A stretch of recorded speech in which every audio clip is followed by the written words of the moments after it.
everybody. Welcome to our Friday Witchy Hangout.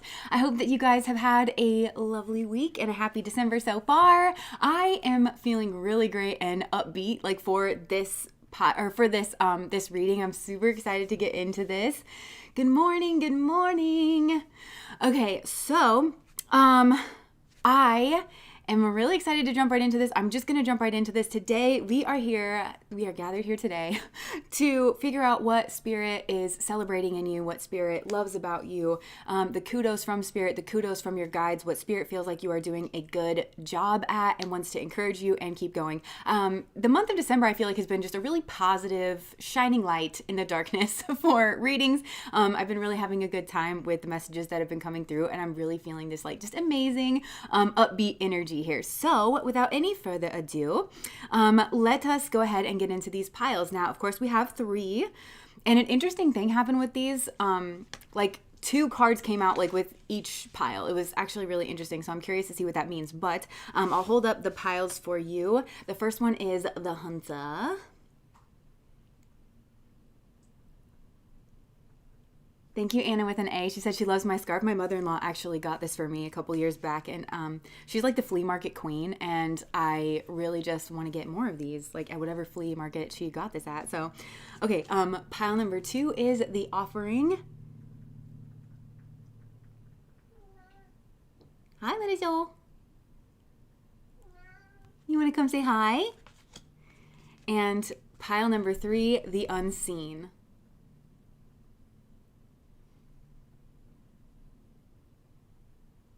All right, so I'm going to hold them all up together. Hello, little you. He's such a big cat, or I would lift him up so you guys could see him. But, okay, so pile number 1, pile number 2, and pile number 3. 1, 2, 3.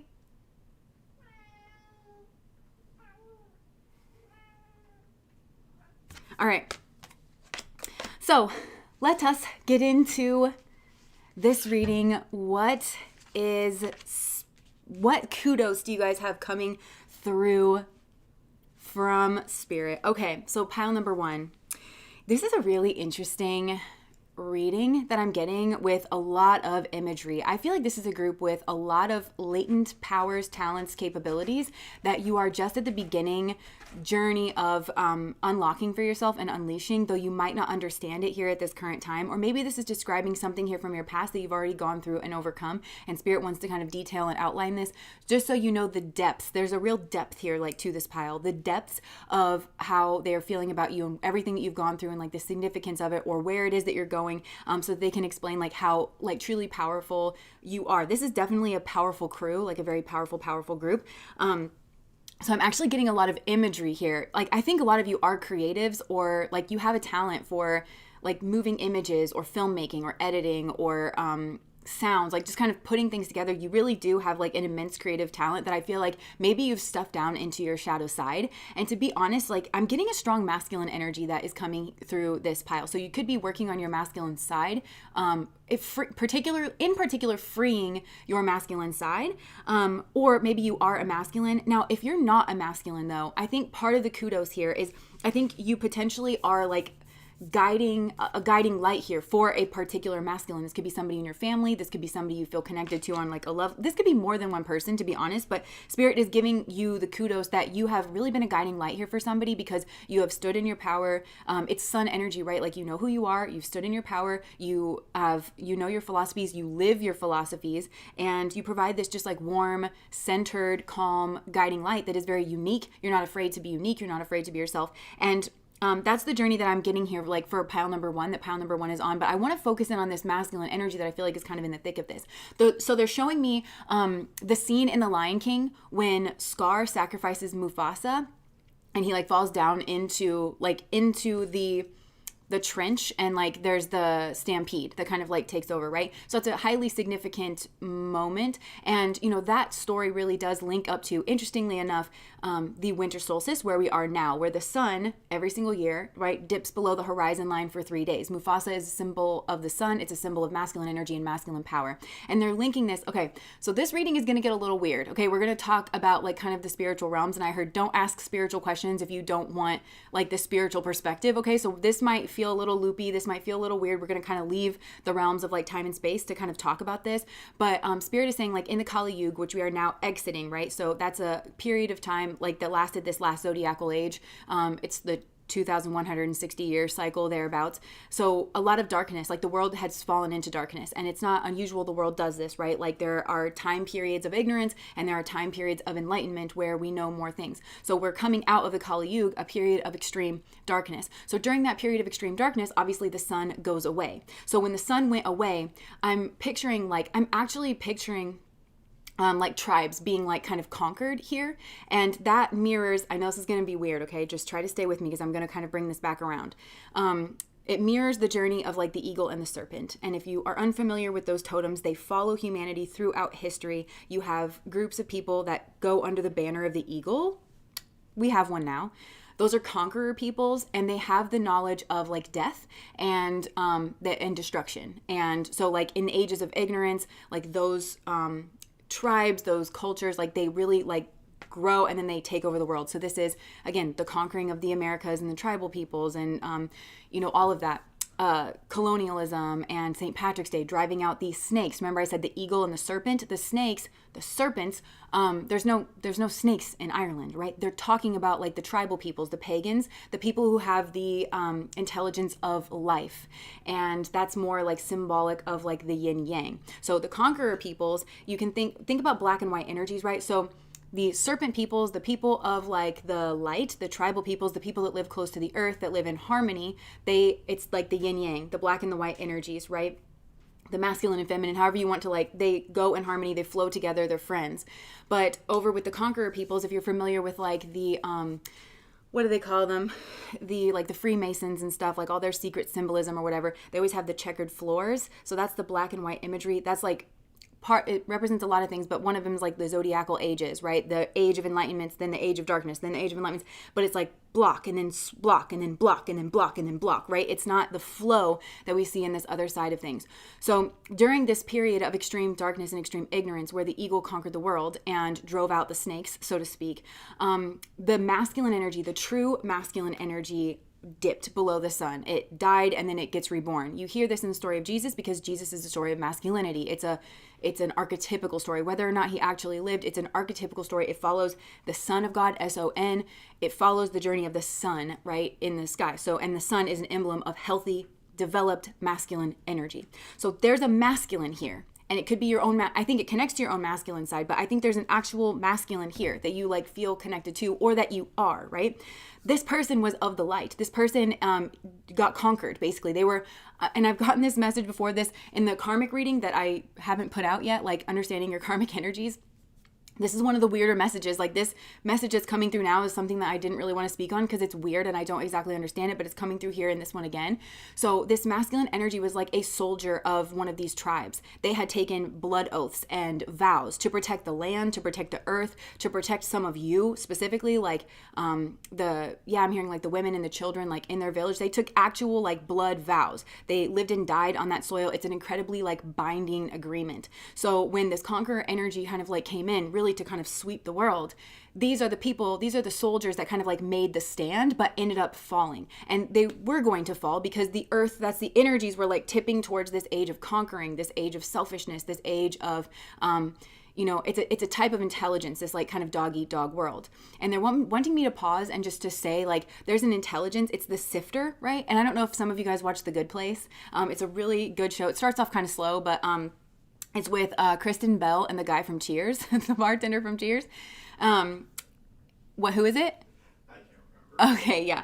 Anyways, they kind of describe that, like, I don't want to give you a spoiler, okay, but I kind of have to. Like, the whole kind of, it all ends with, like, the demons and the angels kind of work together in order to create this human experience that we experience. Because the angels could never test human beings enough to really, like, test their mettle. Or, like, sometimes in order to learn a lesson, you have to see, like, the vacuum of it, the darkness of it, and then like something will get it. So they kind of like work together. And that's what I mean. Like sometimes the earth goes through periods of darkness and ignorance, and then sometimes it goes through periods of like enlightenment. That's kind of like what's going on here. So these masculine energies kind of like got conquered, right? And so in in this age and like how they've been incarnating through like the Kali Yuga, and particularly in this lifetime, these are masculines that were born into the families of the soldiers who conquered them, basically.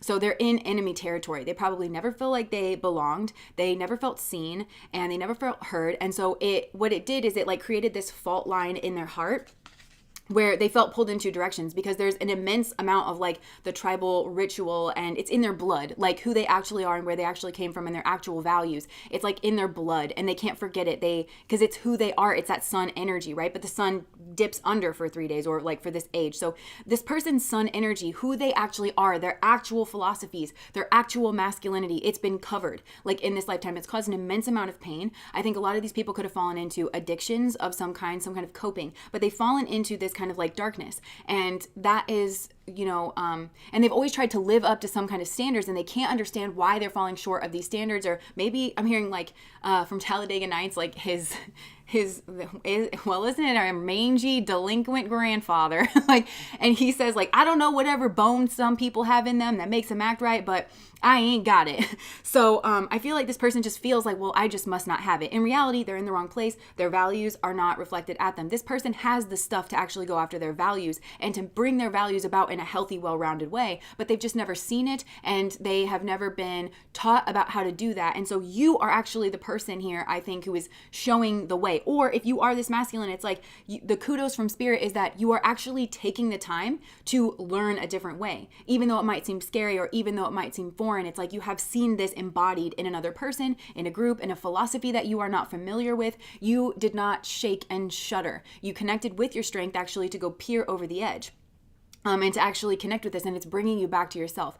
And I'm hearing essentially that's the plan. Like how we're transitioning from the Kali Yuga into the Golden Age. That's essentially the plan. Is we have souls here who, and I'm kind of getting that they were like the spiritualists or like the witch doctors of like the tribes, because they're showing me kind of like two soldiers. One is like an actual soldier that you kind of think about. They are like the warriors. They're like the fighters. But then also they had like spiritualists who, yeah, I'm hearing, I don't even know anything about this, okay, but I'm hearing warfare like used to be seen back in the day as like even being on a spiritual plane, which is why ritual and stuff was consolidated in the Kali Yuga, where it's like, well, you can only weird old men in dresses can perform rituals, and they're weird rituals because it's like eating the body and the blood of someone. And also they do weird stuff to like the innocents in the community behind closed doors. Like, what a nightmarish hellscape. But we're going to call those people healthy. So basically, because ritual, and it's all of the earth, it's all of Venus. It used to be of women, and therefore it's not hierarchical, right? Because Venus is not a soldier, Mars is a soldier. So it's not hierarchical, and therefore it's taking the power away from like everyday people. And they made people like kind of afraid of it. So this masculine energy was like very much a part of that, because they had very much fallen. And so they were very lost for a long period of time. And that's where I was seeing like Mufasa being like, pushed into the trench by Scar. And then this, like the shadow falls over Pride Rock. But this person, instead of being a lion down there in the trench, I'm seeing this person is a horse, like down there in the trench. So the horse yonis are healer energies. That's why I'm saying like this masculine energy, or this group, however it is that you're relating to it, your masculine side has healing capability, but it's of the light, it's of spirit. So spirit's not going to turn on this healing capability if this person is out harming people, living in darkness, living an unconscious life, because they might, I'm not getting a bad energy here. It's just, this person's kind of like the hunter. I think they're selfish. They're a bit maybe of like a lone wolf, but this person cloaks that side of themselves. They just don't want it to be seen, because they view that as being like a dirty part of themselves, or something that like actually won't be understood, because again, they're not around friendly, they're not in friendly territory. They didn't get born into friendly territory. And so this horse, I'm seeing like just running back and forth, like up and down this darkened trench. And it's not this horse's native habitat. And horses do like, they're not exactly herd animals, but like they do travel like in packs, and like masculine horses, they really are very protective like of their families and stuff. But horse energy is like, they like freedom and they like independence. That's again, like I'm picturing like tribal cultures in Americas where it's like they roamed like on the plains. Like, yes, like we have stability of community and structure, but we have to rotate so that we're not over farming the land, or stripping the land of nutrients, or over hunting certain things. Like we have to move around. I heard this quote from an Indian chief in the northeastern part of the United States, and he said, we had a really good thing going before the white man came over here, because we would farm like in the inland, and then we'd leave a couple people behind, and the rest of us would go to the coast, and we would live the good life for the summer. We would just drink and swim and have sex, and the white man thought he could improve upon that, and I don't know that they did, right? So this person's used to, that's what they want. They're craving, they like the stability. It's this more tribal way of living, but they've just, because we talk about these things in our culture as like, oh, the nuclear family, or not the nuclear family, just being the lone wolf or being a single mom or whatever. But it's like nobody ever talks about tribes. Like we should be living tribally. We should be living communally. And then you kind of get the best of both worlds, and you can show up and you can have stability and you can contribute where you're meant to. And it's okay when you are not everything all the time, right? When those other paths that we think are the only other ways, it's not really that way. So this person is like kind of realizing that there is a different way. They're remembering who they are. And I'm kind of hearing drum beating, right? Like, and I'm hearing the song Son of a Man. We were actually just jamming out because I was channeling it in my mind. And so we like put it on Siri and we were dancing to it. I actually listened to this Tarzan soundtrack like more than I care to admit.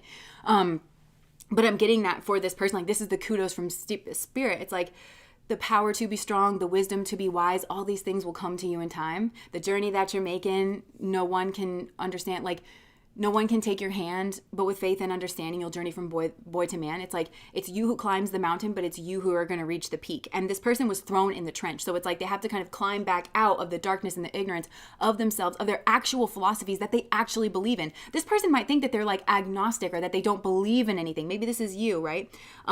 They might think that it's just that they don't resonate with, again, like all these very soul-sucking things that run our world. And this person maybe hasn't considered that there's another way, again, because like, again, with like our Western hierarchical society, it's like anything that's like a different perspective or a different worldview, it's just demonized. It's not like we can all coexist and like, oh, that's interesting. I'd like to hear more about that. I'd like to learn more about that. It's just, no, you're evil because it's a threat to like, that's Soul, my little sun cat.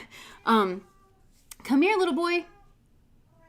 Yeah. So anyways, I'm really getting that for this person. Like they're just running up and down the trenches, and they have been for so long, and they've been cloaking this side to themselves that is wild and is free, because in the systems that we have, it's like this person feels like they're in a straitjacket and they feel like there's something wrong with them. And so it's like they're trying to like they're being like pulled into like with the fault line, but they're trying to reconcile that. So the kudos from spirit is that you are actually facing this. And this to me looks like really heavy, really intense, like energy, right, at first, but then it breaks in my mind. Like it's shadow work, right? You think that it's going to be scary, but it's actually your superpower. Thank you so much, Heather, for the $50. Happy winter solstice, Jess and Alex. Thank you for the community. Oh, happy winter solstice to you as well.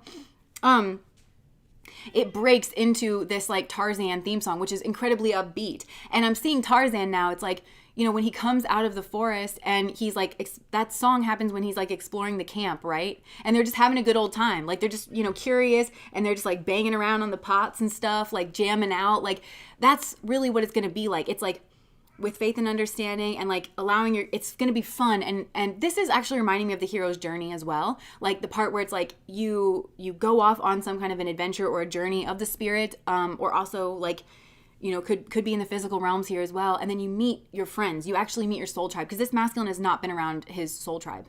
And again, I think a lot of them may have a problem with like drink or numbing out, because this is a group where I'm seeing like Sun and K2 energy, which K2 is the South Node.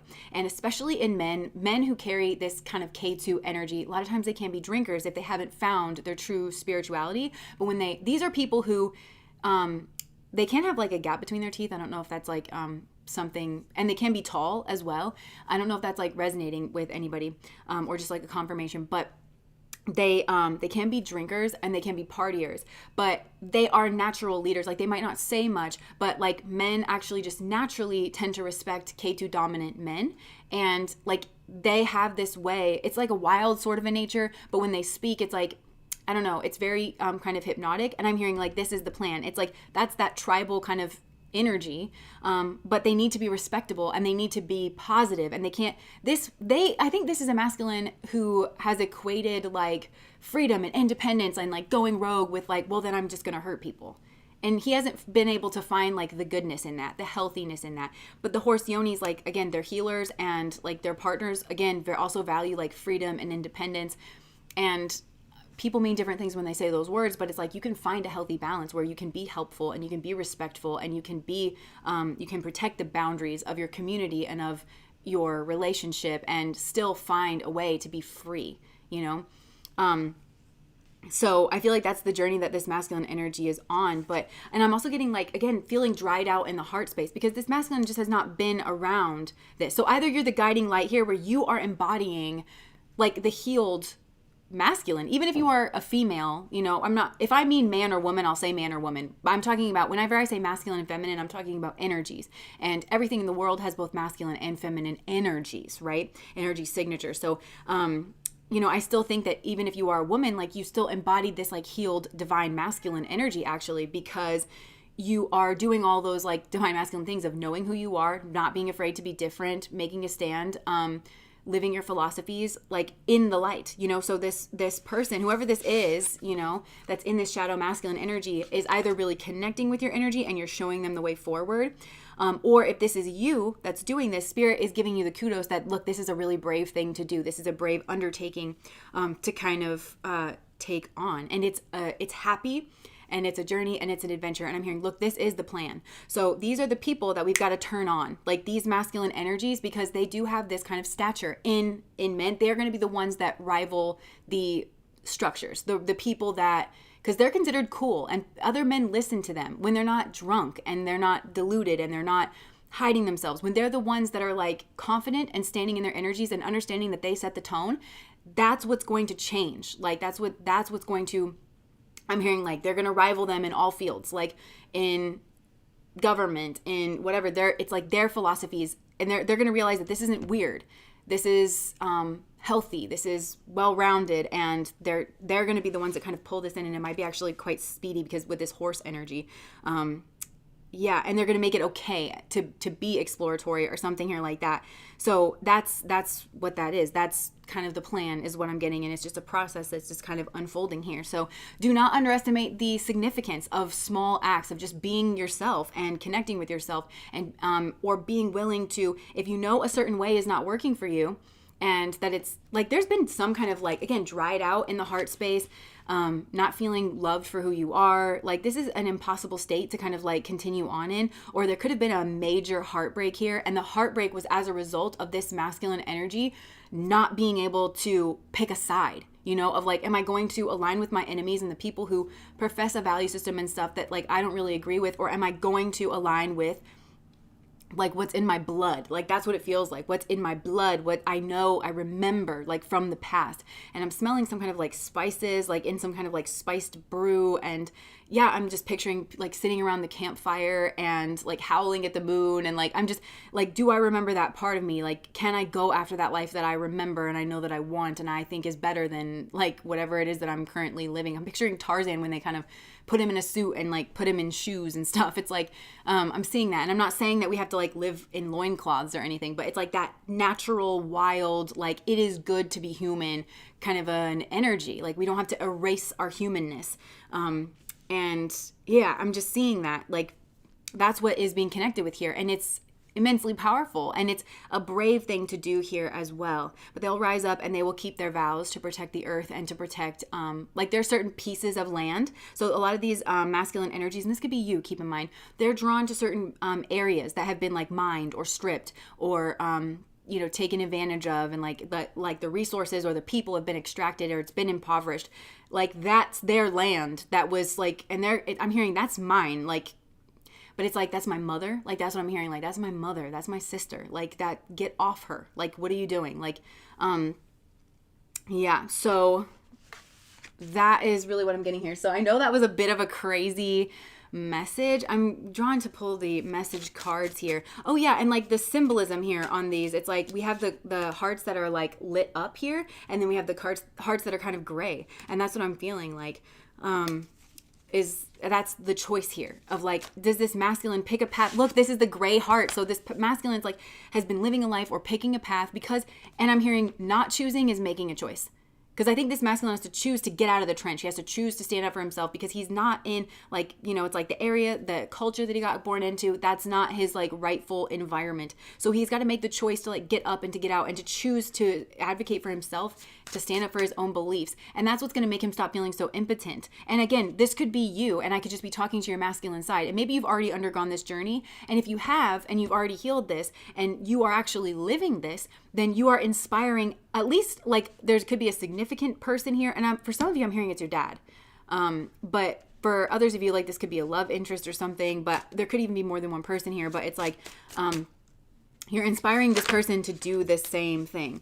Look, I want to take care of you the way that you've always taken care of me. I love you so much no matter what. Like that's what I mean. It's like I am getting this like nurturing masculine. They're also saying they won't turn on this masculine's power unless he is caring, because that's also like the new modern version of masculinity for whatever reason. It's like for whatever reason it is equated with psychopathy.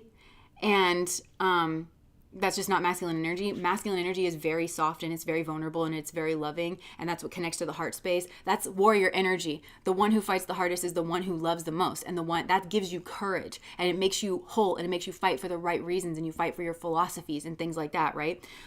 It's not trying to like conquer or like harm or anything like that. So yeah, so I think this person could have even fallen prey, like that could be what's like in the darkness, because this is like an aiming energy. So this pile also has like, they're very driven, and they will like kind of reach their aims, like whatever their aim is, they will reach it. So they have to be very careful what it is that they aim for. And this is trying to kind of slip out. I feel like it's hard for this person to really like kind of look at this, but they have fallen prey to those like more the masculine talking points of, you go out, you're cold and you're detached and you don't give a shit about who you hurt, stepping out on your family, treating women like objects. You don't like, that's what makes a man, is like whoever can go out and hunt people and like cloak and hide their intentions. Like I think this masculine has partaken in some of that, and they have fallen prey to it, and they need to wake up to the fact that that's not true masculinity. Masculinity should be the force that shit runs right the fuck into. And it's like, no. We are kind. We are loving. We are caretakers. Every ounce of strength in my body is to protect, is to enhance. I refuse to be the menace to the people I love, or to the community that I hold dear, or the society that I want to be a part of. I refuse to be the menace. Like that is hidden or unhidden, you know? Like I refuse that. So pretending to be, I'm so sorry for messing everything up. This person needs to come to a reckoning, or they've come up, like that's the kudos from spirit, is that they've actually started this process of reckoning. No matter what happens, my heart will always belong to you. I was selfish and immature, please forgive me. Yeah, I have to deal with my pain to be able to open up my heart to love again. Yeah, so please give me a second chance. So I'm hearing that in the Son of the Man, where it's like, you'll find your place beside the ones you love. And all the things you've dreamed of, the visions that you saw. I'm telling you, this group is incredibly intuitive. I think they may have had visions or dreams or something, and then got freaked out by it. And then again, like they tried to numb it out, or they tried to keep it in secret, because this person is of like tribal like backgrounds. Like they have had rituals to enhance like their visions. And like, I'm even hearing like shamanic. This is like very shamanic, like the energy that is coming through. So they have visions, they have strong intuition that it probably spooks them. And it's like their heart, actually, they need to turn their heart on, because their heart knows the way. It is going to guide them. And for some of them, it's guiding them towards you, and it's guiding them to be more like you. But it's like the visions that you saw, the time is drawing near now. It's yours to claim it all. And it's like, you'll find your place beside the ones you love. Like, so this is the journey for this person, and either you are this person and you've already completed this and you're inspiring others to do this, or you are just at the beginning of this, because you've been in the trench and you've seen the light and you didn't shy away from it, even though maybe it didn't make you feel good. You've seen a vision of yourself like clearer, and it's shining a light on this fault line, and you're understanding that this fault line being pulled in two directions, two value systems, is what caused your own heartbreak, or caused your heart to, I'm picturing a heart like break and then shrivel up and die. So it's like, that is like, it's as a result, whatever external circumstance you think that caused that, it was actually just not being able to choose your allegiance. And masculine energy, again, it's all ruled over by Mars. Not that it can't be ruled over by the sun or Jupiter or anything else, but it's all like default ruled over by Mars. Mars is a soldier. A fundamental question of the masculine path is, to whom do I owe my allegiance? What voice do I listen to? They don't get to choose that. If they think that, oh, I'm not a soldier, I'm not a follower, then you're the biggest follower of all, and you're just going to get yanked in. If you think that you are not a sheeple, masculine energy is. I kind of have my theories about that's why they gave like men the vote in America. Like, this is just my esoteric witchy brain kind of like thinking like, oh, because that masculine energy is a soldier. Venus isn't a soldier. Venus rules over all women. It's not a soldier. And they each have like their own little like fiefdoms or something like that. But anyways, that's like, I'm not trying to be disrespectful or anything. It's just something that I've thought about in my like esoteric studies. Food for thought, food for contemplation. But then that masculine energy, you know, they say that Jupiter is the rudimentary sun, or Mars is the rudimentary sun. So they're meant to grow into that sun energy where they aren't so pulled on, right? But they have to develop that up. And I feel like that's what this person is doing. So,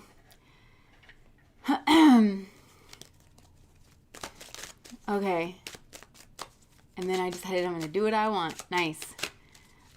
Yeah, so interconnected authentically, I'm just going to read this comment because it's summing up like what I was trying to say. She said, I was between staying in the church and being a witch, and then I decided I'm going to do what I want because I'm going to bear my beep. But yeah, like that's what I mean is like you could have already made this kind of a decision for yourself of like, I know what I believe and I'm going to stand in that. And it's not like saying one over the other. It's also reminding me, I'm getting so many tribal leaders. I wish I could think of this man's name because I really was listening to a lot of the things they had to say, but he is an Indian chief.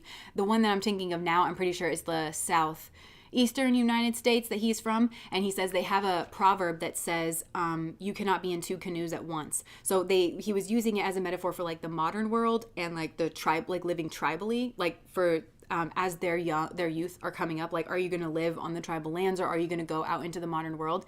And their whole thing is it doesn't matter which one you choose. Both of those are paths that will lead you to where it is that you're going, but you can't have one foot in one canoe and another foot in the other canoe. And that's what I feel like is going on here. Like whatever, you need to be whole in whatever path it is that you are choosing, you know? Yeah, there's okay. So this, I don't know how this is kudos, but there's a heartbreak here. There's definitely a heartbreak or a betrayal of one's own heart. And this may have been karmic or like there's a rebalancing of this. Yeah, that's what this is all about. Like participating willingly in the rebalancing of this. And it does also have to do with the relationship of the heart. And Saturn is like that long-term committed relationship. Commit yourself to your own heart is what I'm hearing. It knows the way. And also, yeah, because I feel like somebody here wants a happy marriage. Like they recognize somebody as their soulmate. They may have had strong intuitive hits, but again, it freaked them out or they didn't know what to do with it. So they kind of stuffed it down, but it's trying to lead them to their happy marriage partner. But they view it as a burden. Like they view it as a burden. Why? Yeah, like it's because they have this other side to them, right? Like they think, oh, okay, well, it's going to seem like it's a happy marriage. And then there's going to be a message that comes in or some kind of swift movement where they mess up, right? And then it's going to cause an argument. So this person maybe just wants to like look from afar in order to at like the Two of Cups, but they're like defensive and they're too scared to take this journey. And that's why the journey is within first. So this person, you know, there's no one there to guide you, no one to take your hand. So this person's like in the thick of it, in the shadow energy. So they're doing their shadow work and they need to do it alone. And this person is fine with that. Like, I actually think this person's a very independent, very solitary creature. Don't fight that. That's a part of you. Be there. Like maybe for like however long you need, like an entire lifetime. Like you don't have to put pressure on yourself. But if you're taking this journey, it is going to be fruitful and it is, yeah, it's gonna, there's some sneaky ass energy here. But also the Seven of Swords, it's Moon and Aquarius energy for me. So it's like what makes you feel comforted and what makes you feel at home is something different or something that society deems like somewhat fringe, you know, so just explore it. I'm seeing the dilettante card, like in the archetype deck where it's like, you don't have to know everything. You don't have to be a professional. This is just a journey. Just follow your heart. This person does not have to, so this is like a little pep talk. They're proud of you for just engaging in this journey. And for some of you, even for just considering a different way, you know, for just like getting right up to it because you know that the path that you're on is not working. But Rome wasn't built in a day. You don't have to just all of a sudden like, you know, I think you're thinking about who you're going to be at the end instead of just like this next journey. And right now it's just following the warmth of the sun here. Like, I just feel like it feels really good. It's a remembrance. It's, oh, we used to do this around the campfire. Oh, we used to smoke the hashish. Like, you know, oh, we used to be out in the mountains for days at a time out on a hunt, you know, or like it's that, it feels like that, you know, oh, I forgot this feels really good. So just keep doing what feels good, like a little bit at a time, just, you know, keep exploring. And that's what's bringing the heart slowly back to life. And it's not a process that can be sped up. And again, Rome was not built in a day. So this is a group where I think the kudos from Spirit is wanting to come in and say, you're not, like, you might feel like you're not doing a good job or that you're not worthy of kudos because you're not like to the end of the journey yet. And Spirit, of course, wants to get you to the end of the journey, but like, enjoy the ride. Like, it's about the journey. That's the fun, like, and have fun and lighten up and enjoy it and remember who you are and just the heart space is a fun space. Like, it can be fun, and it also tells you what's important to you, and it connects you with your courage and your philosophies and stuff. So again, it's just like, this can be a really fun journey, and Spirit is trying to offer you something here. Spirit wants to co-create with you, and Spirit is helping you heal, like with this group, so that your powers, this is a group, I want to say it again, you have a lot of spiritual capability. There's a lot of like intuition. I'm hearing like telepathy, dream walking, because, and this is like your shadow walker. And also, this is a group that I think you feel afraid, but you're actually very courageous. This is a group that's actually very courageous, and you're going to remember that. It's just that maybe you haven't really felt inspired in a long time, because you don't really see anything like kind of worth fighting for. But those intuitive hits, start following them. That's another thing, is like, follow the intuitive hits, follow the pulls that you get. It might be scary, but I'm hearing like rebrand that as a thrill. Somebody said that to me in the comment section, where they're like, I would like to make a suggestion that, you reframe your anxiety as excitement. Like, whenever I'm starting the videos, and I've been doing that, and it's really been helping me. So I feel like with this, it's like reframe the fear energy for like, this is the excitement. Remember I said like, this person is free and they like an adventure. So it's what you're branding as fear, because you're scared that you're going to mess up or something like that. Reframe it as excitement. This is the thrill. This is the adventure. You don't know how it's going to turn out, but you know you like it. So like, go towards it, Yeah. So anything else, Spirit? Okay, like distractions. Look, temptation's always busy, keeping you waiting. So I definitely am feeling temptation strong for this. Like, there's always going to be a temptation here to, I'm hearing like, I think sex is like a big one here, like cheap sex, like hidden sex, meaningless kind of thing. Or just like, again, always staying busy. But this is a group that I feel like needs to spend time in hermitude, like should be doing that. And I am picturing the energy of Shiva, and you may be drawn to like Shiva or like Shiva rituals. Fire, I think, might be a big one for this group. And like the ash, smearing the ash like on your body, like even go to Ash Wednesday, at a Catholic church, and have them smudge your forehead like with the ash or something like that. Maybe connect with ash, or wintertime's coming up. If you have a hearth or a fireplace, like, scoop out the ash and save it, and then sprinkle it in your yard or in your garden, because, to help with the earth or whatever. Like little things like that, because these are also keepers of, I'm hearing they're fire keepers, and they are keepers of the earth. But they're just always under distraction, or always keeping busy, and it keeps their heart waiting. And that's what ultimately broke their heart. And because this person's also a hunter, like this isn't their regular energy to like, oh, just wait and life will pass you by. Like, it's not this person's strength energy, but they teeter on the edge. This person just kind of like a stunned mullet, like they just kind of, teeter on the edge, and it's not their natural energy. And so they need to, and secretive energy, sneaky, mysterious, hiding information.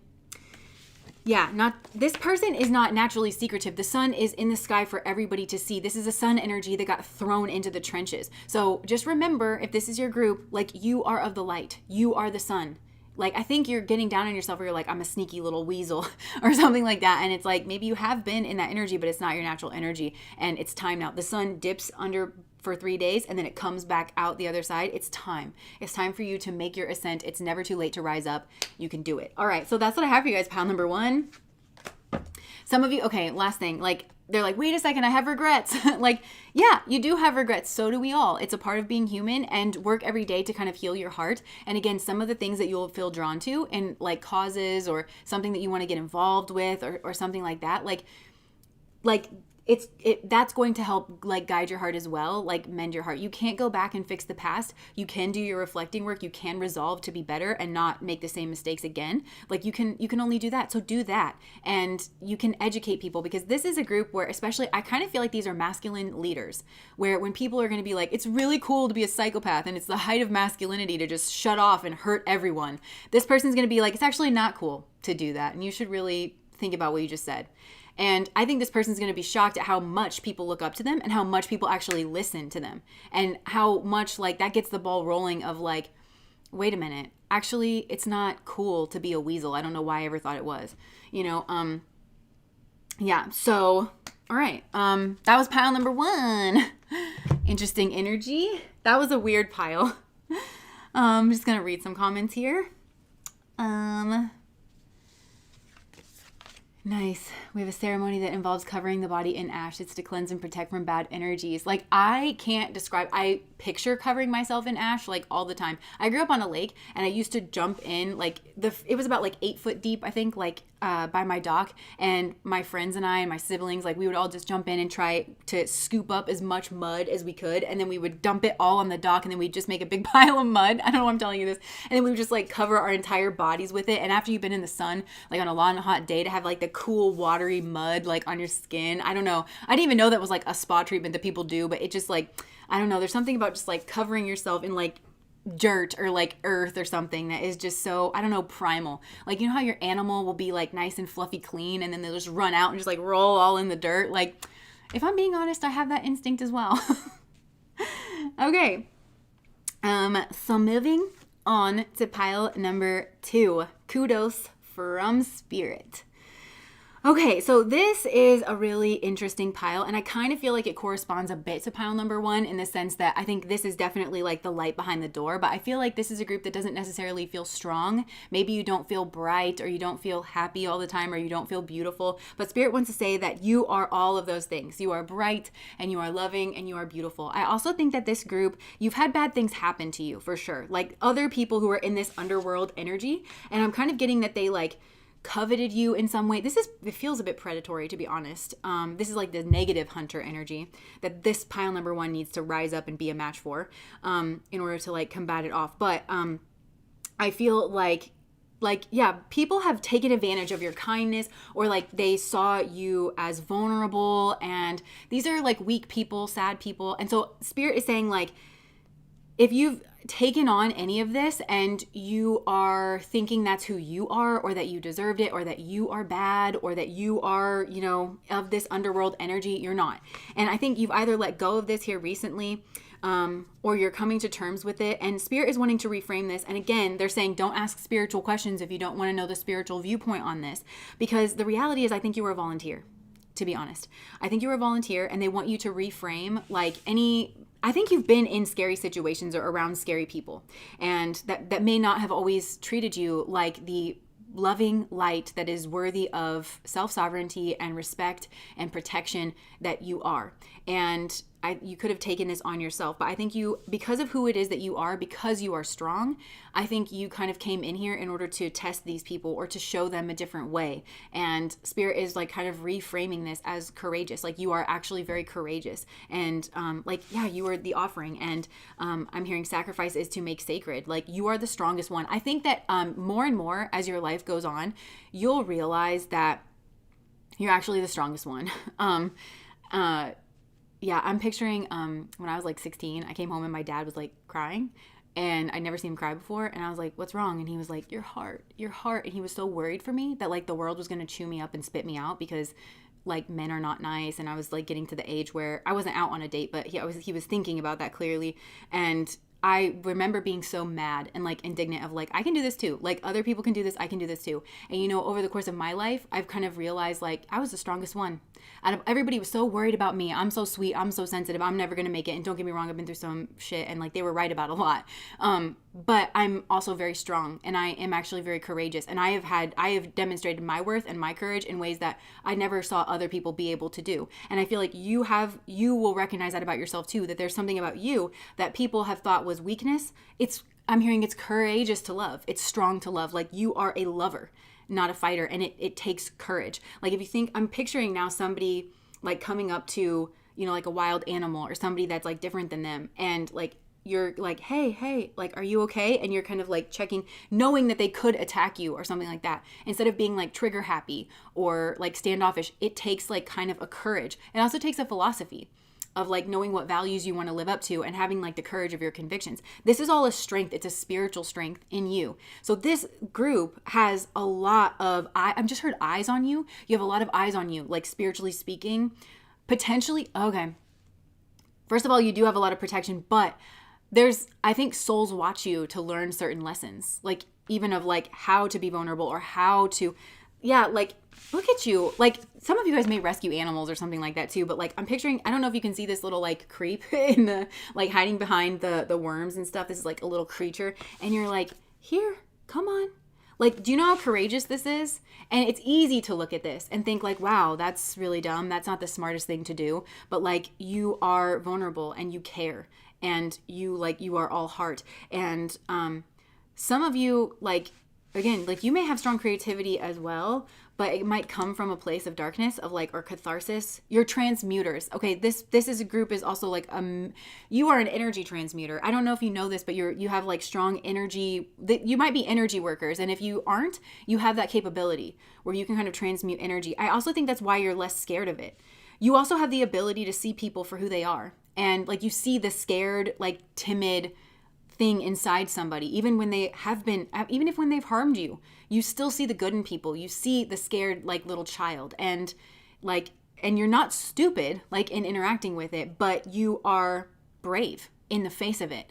And you always reach out with love, and like, and you are like, there's a huge energy transmuting thing here as well. And I also think that I always think about Dolores Cannon. She wrote a book called The 3 Waves of Volunteers. I feel like this group is the second wave of volunteers, where you don't necessarily have a mission per se that you need to go out and like you're confronting this or you're doing this or you're doing that. Yours is a more feminine mission. It's a being mission. Even if you are a man, it's a more, we're talking about energies with masculine and feminine, right? It's a more feminine mission of like resting in that being energy. And you probably like, this is the group where it's like you can walk through a Walmart and just kind of uplift the vibration without like really even doing anything. You might not realize that you're doing it. You also might feel very drained or like zapped around certain people. And again, I think that you, as I walk through the valley of the shadow of death, I take a look at my life and realize there's nothing left. So I feel like you have been in these underworld spaces, or you've been around goobers, like you've been around some real slimes. But again, you always saw the best in them. Some of these people like think it's cool to like, again, be like gross, and it's, you show that it's actually cool to be loving. It's like there's kind of an overlap here between pile number 1 and pile number 2. So I want to get some messages like that are coming out of this. Bye, Catherine. Really, you're describing me nice.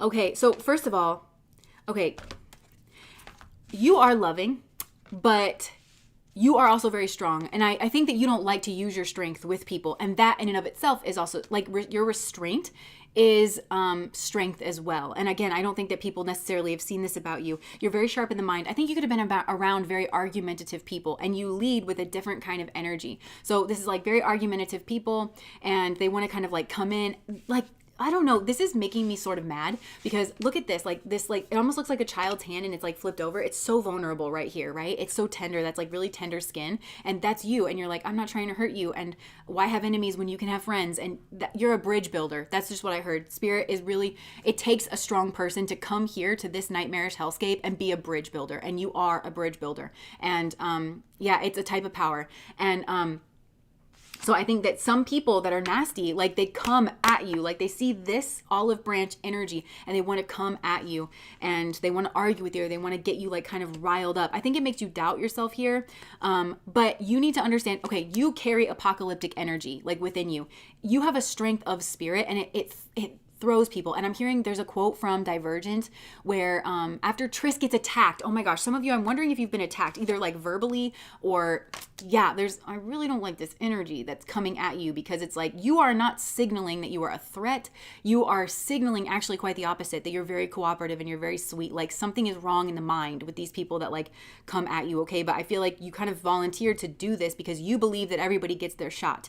And I think some of you are learning that you are not your body. So like, or you are not your mind, or like you're not your opinions. Like you really are leveling up in a big way spiritually. Like I think you're going to get a big boon. This is a group that you are right on the precipice of like a big spiritual boon to come in. So just be on the lookout for that. But you carry this apocalyptic energy. You challenge the status quo.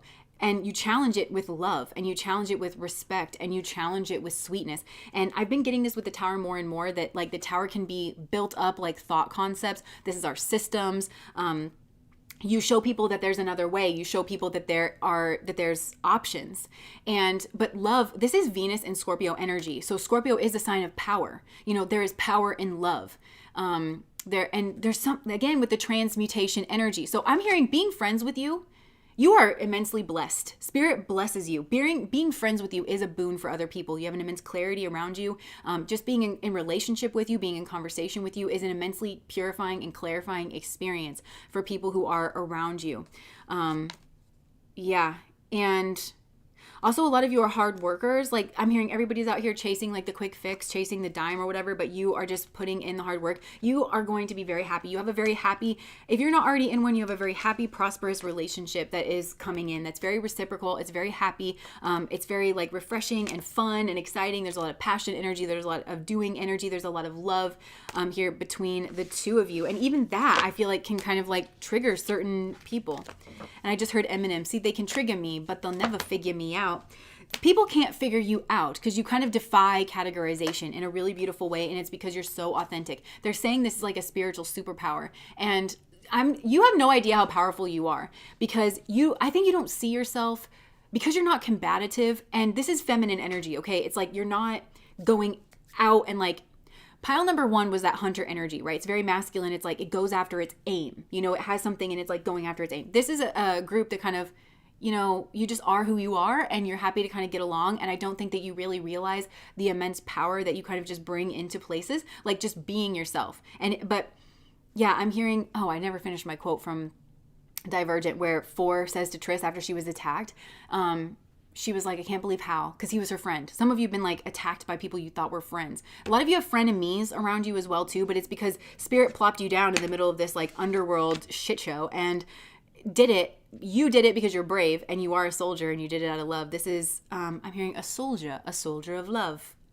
That was a quote from Gandhi, who is a weirdo, but you know, he did a lot of good things too. And you know, he says, I like to think of myself as a soldier of peace. I think that's what it is, and that's you. You are a soldier of peace. But in that scene, Hal, who was Triss's friend at the time, she's like, I can't believe Hal. And 4 said, you know, fear does something strange to people like Hal.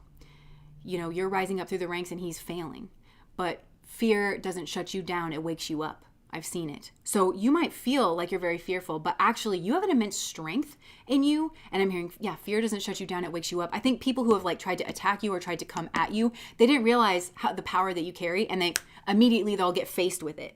Like I'm hearing there's a sharpness of mind in this group.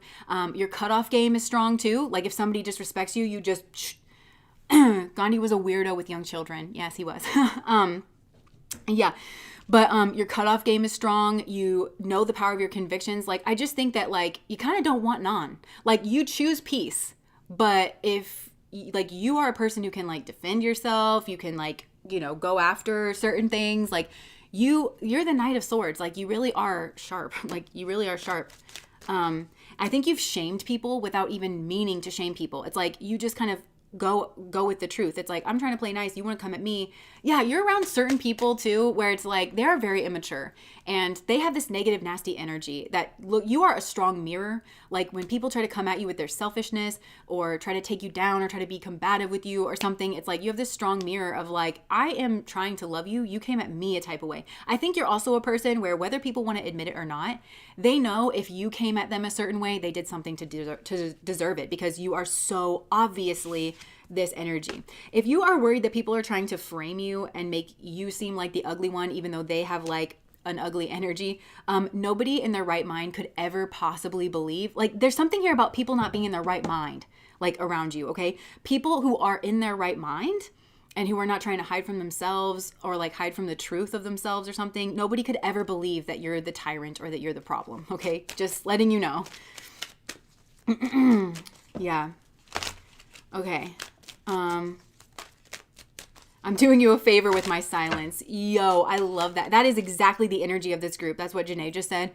I'm doing you a favor with my silence, because if I speak, you will cry if I tell you the truth of what I actually think about you or something like that. Like, that's kind of the energy of this pile. I choose peace.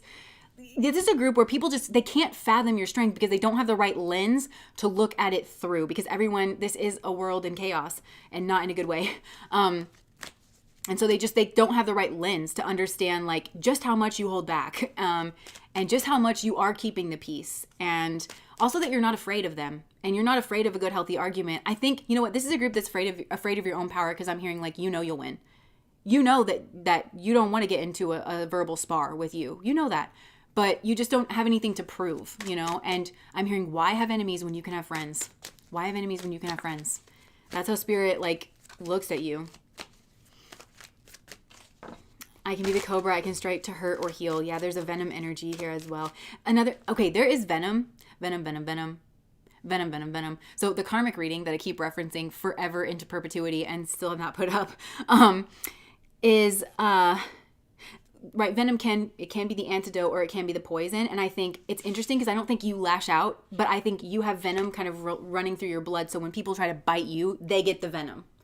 And I think it's a very healing venom, but also some people like end up poisoning themselves, like, or something like that, you know, because I'm hearing the truth hurts. Like some of these people, I'm telling you, you've been around people that are not in their right damn mind and it does something to them. Like having bitten you does something to them. And it is a healing experience, but they go kind of crazy. And then it's like they bite you. It's like people will bite you. And because you carry like this energy of venom, it's like a poisonous plant. Like if you bite and then all of a sudden you're vomiting, it's like you did something to me. And it's like, had you not bitten me, you would not be vomiting right now and having diarrhea. Yeah. Yeah, why did you lick the Amazonian frog? Like that's exactly what this is. Like somebody tried to like bite you, got their just desserts, and then wants to turn around and blame you like they weren't the aggressor or like that they weren't the idiot. Like, no. And so you do have a strength. I feel like, again, when people look at you, they don't necessarily see strength. And when you think of yourself, I don't think that you necessarily see strength. It's just something that is innate. It's not even latent within you. It's just innate within you. Like you don't have to engage it. It's just there. And I'm hearing you were trusted with this because of how pure and golden your heart is. Spirit has like, no, it's yours. Like Spirit's not like, no, I didn't give this to you. It's like, it's yours. It's just integrated. It's just naturally a part of you because of who you are. Because I'm hearing nothing valuable will ever go without protection as far as Spirit is concerned. So people are very confused by you. Yeah, they're very confused by you. And it's because you are the higher cup. So you are the offering. Spirit says you are my peace offering to a lot of people. Like a lot of people have you in their life and it's proof that God loves them.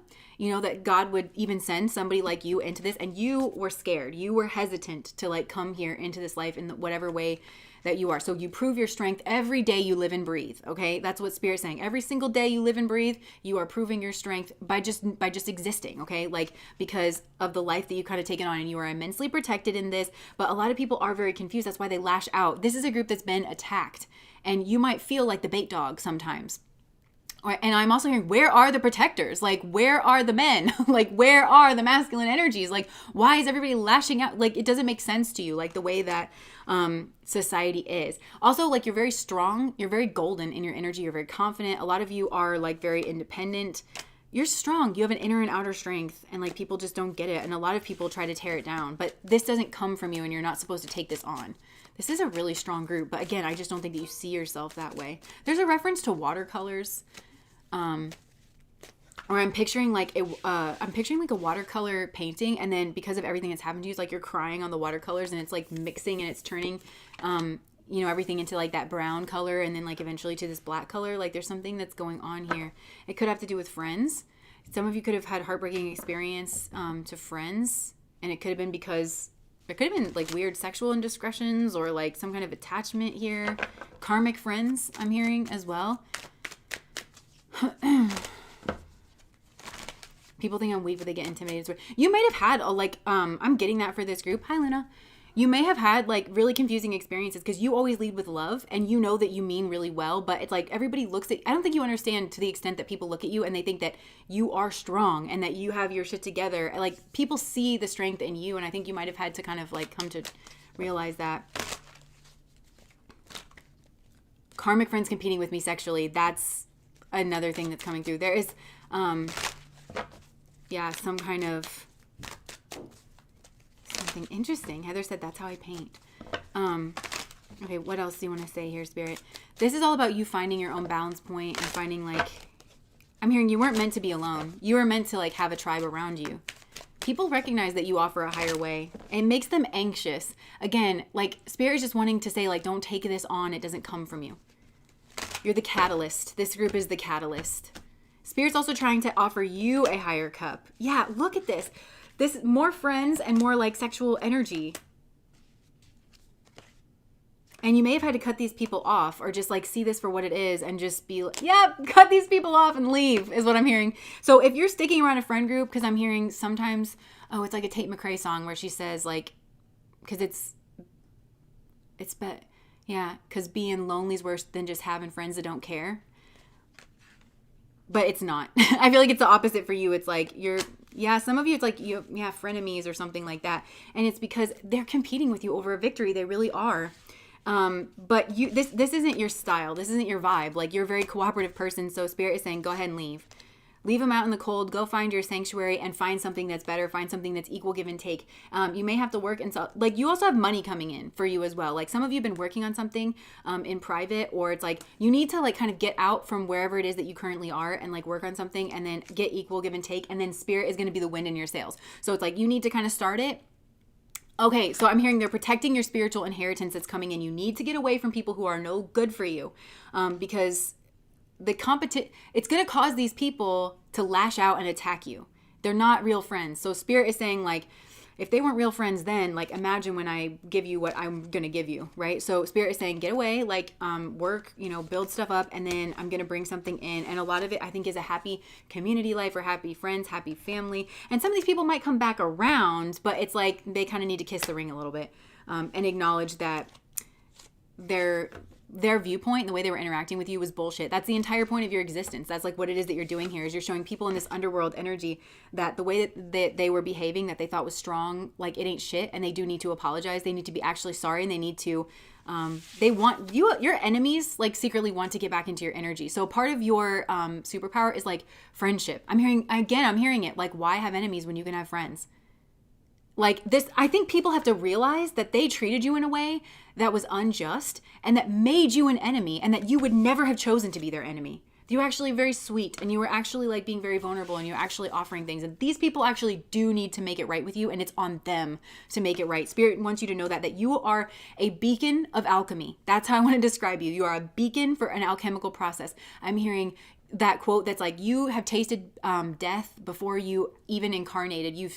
Your cells remember oblivion. Like, fear nothing. You are a lightning rod for alchemy around you. Get used to it. Get used to people have to confront their own demons when they're around you, and small people are going to lash out, right? And there's some of these people here, I'm hearing they don't have an internal process. The only way that they know is to try to control their external environment. These are not lovers of truth that are around you that will just let the truth stand. They have to try to meddle, and they have to try to make things their way. These are very like weak, sad, controlling people is what I'm hearing. And they don't want to see themselves like that. Who would want to see themselves like that? But don't you take this on. You are a beacon for alchemy. Get used to it, because people have to confront their own shadow material. These are people too that like won't choose to confront their shadow material. Because they can't get in contact with their own like heart space, so they won't choose it. So Spirit has to kind of bring it upon them. But you are the nice way. I feel like you're the one that's sent in kind of first.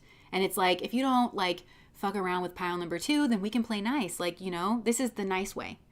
And I think even when these people kind of have passed on and they're like going back over their life, that's something that's very clear, is that Spirit was never trying to hurt them. Spirit tried to do it the nice way first.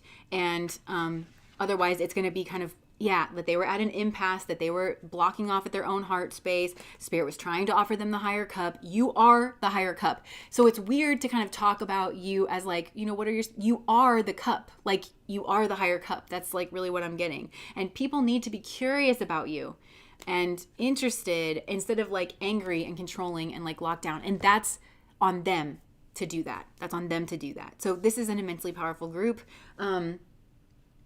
I guess I'm getting love messages at the end of this. I don't know why. I'm just feeling drawn to. Hey, Leah. Don't start no shit, won't be no shit. Because I will finish it. Yes. Okay. All I'm thinking about right now is how attracted to you I am. A lot of people are attracted to you. This could be like, might be why you have gross friends around you that act like they're your friends, but they're really trying to compete with you. I just heard trying to sleep with your man. Like, you don't need that in your life. But people are just attracted to your energy. Like, even your friends and stuff, like, they're just attracted to your energy, but it's like they don't know how to act around it. And also, you're the type of person where it's like, you're not trying to compete with other people. You are not a threat. I feel like everything about you just says, I'm not a threat. I'm not a threat. But it's like, this is what Spirit's trying to show these people, is that they're in their own mind. Like, bolstering up that you are a threat, because just because you exist, there's really a beingness about your energy, just because you exist. And so, that just sucks. I remember how we used to laugh and talk for hours about everything. Missing you is a tragedy. Like, losing out on you, people don't even realize what they had with you until you're gone. Like, you leave a U-shaped hole in everybody's life that you leave. And people never forget you. And a lot of people creep on you, by the way, too. I'm learning a spiritual lesson. I knew it. Like, you are the beacon for people learning a spiritual lesson. Some people can get obsessed with your energy, just letting you know. Look, we both need time to heal, but I'm hearing this is wrong. Like, you now need time to heal because someone attacked you. That's different. This person is the original sin. This person needed to heal. If they lashed out, like, you don't need time to heal so that you can come back to this person. They didn't play ball. Like, you're going to move on because you work for spirit. Like, that's really what I'm getting. Like, but I think, yeah, there's something about these people dragging your energy down and they're trying to make something Libran that's not Libran. Thank you, Elena, for the 1999. They're trying to make something Libran that's not Libran. Like, there needs to be a rebalancing. And they're like, okay, so then you apologize to me, right? That's not Libra. Like, if you skew the scales, you need to apologize. That's like going to make it like this. But I feel like this person's like, well, we both need time to heal because we both hurt each other. But really, this person was in some low vibrational energy, lashed out and hurt you. It was everything that I was describing before. They bit you, and then the venom that spirit has like put in you did something to them. They felt like it was you lashing back at them, but it wasn't. It was just the repercussion of what they themselves did. So you have people that don't understand. They're in some low vibrational energy. I'm secretly obsessed with you. I knew it. Like, you have a lot of people obsessed with you on a lot of different levels. Like, this isn't just romantic. This is like, people are obsessed with your energy. See, they can trigger me, but they'll never figure me out because you defy categorization. And you're interesting and you're different and you're unique and you're you and you're beautiful and people are just obsessed with you. And you need to watch out because you do have frenemies around here as well. I'm hearing there's a specific scenario that's coming through for you. Like, one of your friends could have tried to sleep with somebody that you were interested in, and that friend is obsessed with you. Like, they are fixated on you. Okay, they tried to sleep with someone in order to like knock you. This person's obsessed with you, with like competing with you, and it's a sign that you need to get both of those people out of your life. I have a stalker and you just read them to filth. It doesn't surprise me. People like really watch like your stories and stuff. People are just, they can't get enough of you, man. Fans. I just heard you'll always be a fan. I love you today, tomorrow, and always. I was just a fool for not admitting it earlier, and I'm afraid for getting too serious. I was hurt before. I feel like these are the two energies that people can be in when confronted with your energy. Also, the funny thing is you offer long-term relationships and commitment and security, but it's, you're not serious. You're still fun and like exuberant. So, you know, some people really miss out because they're afraid of commitment, but it's not going to feel whatever like crazy weird version of commitment they have. It's not going to be like that with you. I've never loved anyone the way that I love you. I had my true desires for you. I still love you and I can't stop thinking about you. I'm telling you, you guys really do have people that are just attached to your energy. I just heard energy vampires and parasites. You may want to do some kind of like cord cutting. This would be good for this group to just get in the habit of like regularly sage your house, like take your baths, do whatever energy cleansing rituals, like do it pretty regularly because you do have people clinging onto your energy, but it's because they can't find the light within. They can't connect to their own, and they're so fixated externally. And so spirit put you in their path because it's like if they're going to be fixated externally, they need to have something outside of them that is of God, like that is of the light for them to see and for them to fixate on so that they kind of like, I'm hearing like take on a bit of your energy actually. Like that's what they're used to looking at. That's the kind of norm. If there's somebody so fixated on you, you become kind of like the normal or what they're comparing themselves to. And that's like really positive because you are a positive person. So it's best that they're not obsessed with some kind of, and you are also sparkly and you're very interesting in the sense that you can compete with these underworld things that are usually like very attention grabbing, but bad for you. Like you are attention grabbing, but good for you. You have a huge aura I'm hearing, and it's a hugely powerful energy that is sparkling and vibrant, and people need to be kinder to you. People need to treat you like the precious offering from spirit that you are, and people will regret it if they don't, because like I said, you're the nice way. And I think you don't quite understand this, that when people treat you badly, it's as if like somebody rejected the nice way of spirit, and it's like, you don't have an option. You have to confront yourself. So there may be a tower moment that kind of like comes in like for these people, because to hurt somebody like you is really messed up. Again, I'm getting that these are people that are like not right in the mind. Like they're really like lost, and they're messed up, and they're mean. I'm hearing they're mean. They can lash out. It's just like I'm picturing you kind of trying to nurse a feral barn cat, you know, make sure it gets its shots. Demon whisperer. That's exactly it. You're a demon whisperer in the best way. This is also like Hecate energy, where it's like you're not scared to go into the dark. Like your light is so strong, you're not scared to go into the dark after people to make sure, and people that you believe that everyone's like an innocent at the end of the day. And I'm hearing that song by Taylor Swift, You're Still an Innocent. Nice. Another thing too, because I just read a comment that says small snake behavior. So like the whole Taylor Swift thing where it's like everybody accused her of being a snake, or everybody accused her of being like a serial dater person, or and she's like obviously like not those things. She doesn't like the way that she's being branded, but she just leaned into it hard. And when she did, like when you listen to her songs, like I'm picturing like Don't Blame Me, and she's like, I'm toying with them older guys. I'm out here toying with them older guys. Just use it like they're just playthings for me to use. And it's laughable. Like a younger girl and like older guys, and she's the vixen and she's the snake with her machinations. Like it doesn't make sense. Make it make sense. It doesn't. Obviously, they were taking advantage of her. She was a young, innocent girl. She didn't know that she shouldn't have been messing around with these older guys. Now that she's older, she kind of realizes it. But everybody just wants to blame the woman. So she leaned into it, and it makes it ridiculous. It makes the ridiculousness of it so obvious. And again, I think that people try to lash out or blame you. So I think if you lean in a bit to like your villain era and be like, yep, I'm just out here toying with these older guys, I think that's a tool that you can actually use. Like, don't get on the back foot. Don't try to defend yourself and be like, but I'm not, because she was trying to do that at first. Like, but I'm not. Like, I don't know where this is coming from. She was like, actually, that's a really interesting character, and she leaned into it, and that's called transmutation. And it is an ego defense mechanism, but it's like the positive ego defense mechanism. That's what I'm saying. You're like an energy transmuter. And that's what I'm saying. There's something about you too, where it's like no one in their right mind could think that you were the predator or that you were the problem, right? So just know that. Like, stand strong in who it is that you are, and like, just be like, yeah, I'm some kind of womanizer, like, or something like that, because I'm attractive and people are fixated on you, and it makes them crazy.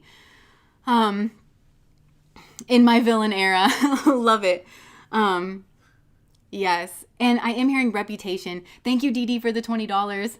I'm also hearing reputation. So I think that you may have themes of reputation where don't fight people over your reputation. Reputation is different than your character. I'm hearing focus on your character, which you have done. Just keep focusing on your character, and you will always win out, because the truth will always come to light about who you are and about who these other people are. And there's a lot of people who are going to be very resentful, very regretful, and very sad that either they branded you a certain way, they did you dirty, or that they let somebody else do it and that they believed it, because it was obviously toxic, and obviously somebody was trying to get away with their bad behavior by branding you the bad person in the situation. I think it's obvious, it's very apparent when someone's in their right mind, right? So, okay, that's all we're gonna do here. I write songs and I'm always like, is this too evil? And then I'm like, nah. Nice. Oh my gosh, that's so, Hazel just said, imagine staying in Mercury retrograde mode forever because you can't reflect. That's exactly it. Nice. Okay, so let me just get a little drink of water. Cool. All right. Pile number 3. Pile number 3. Okay, what kudos does Spirit have for pile number 3? Oh my gosh, so many. Okay, interesting. So, oh my gosh, why am I like covered in hair? So some of you, maybe Spirit likes your hair, or like what you've done with your hair or something. I was also noticing that about Dee Dee, that she has like this like amazing like lock of hair, and it's like really nicely done. So I feel like some of you may have like nice hair. Oh, and just said, Jess, you're so pretty. So maybe somebody thinks that you are really pretty, or Spirit is just, but you're pretty on the, I'm hearing pretty on the inside too. Okay, so with this group, the kudos from Spirit, this is a big one, because I think you've seen through something. You've seen the truth of someone here. For some of you, it's like you've seen the truth of yourself. You've seen the truth. You've seen the truth here. And I'm noticing like this cave. So it could even be more than one person, because I'm seeing like a masculine hand, a feminine hand. And then if you look really closely, and this is going to freak you out, but there's like eyes, like just creepily glaring at you. like from like crying. I just heard self-abuse as well. So maybe some of you have been like self-abusing, and that could be, you know, maybe you're not eating well, or you are staying up really late at night, or you could just be being really mean in your mind. Okay, so that's what Spirit is trying to say. Like, this is something to be celebrated, that you've seen the truth of yourself or somebody else. It's not something to beat yourself up over.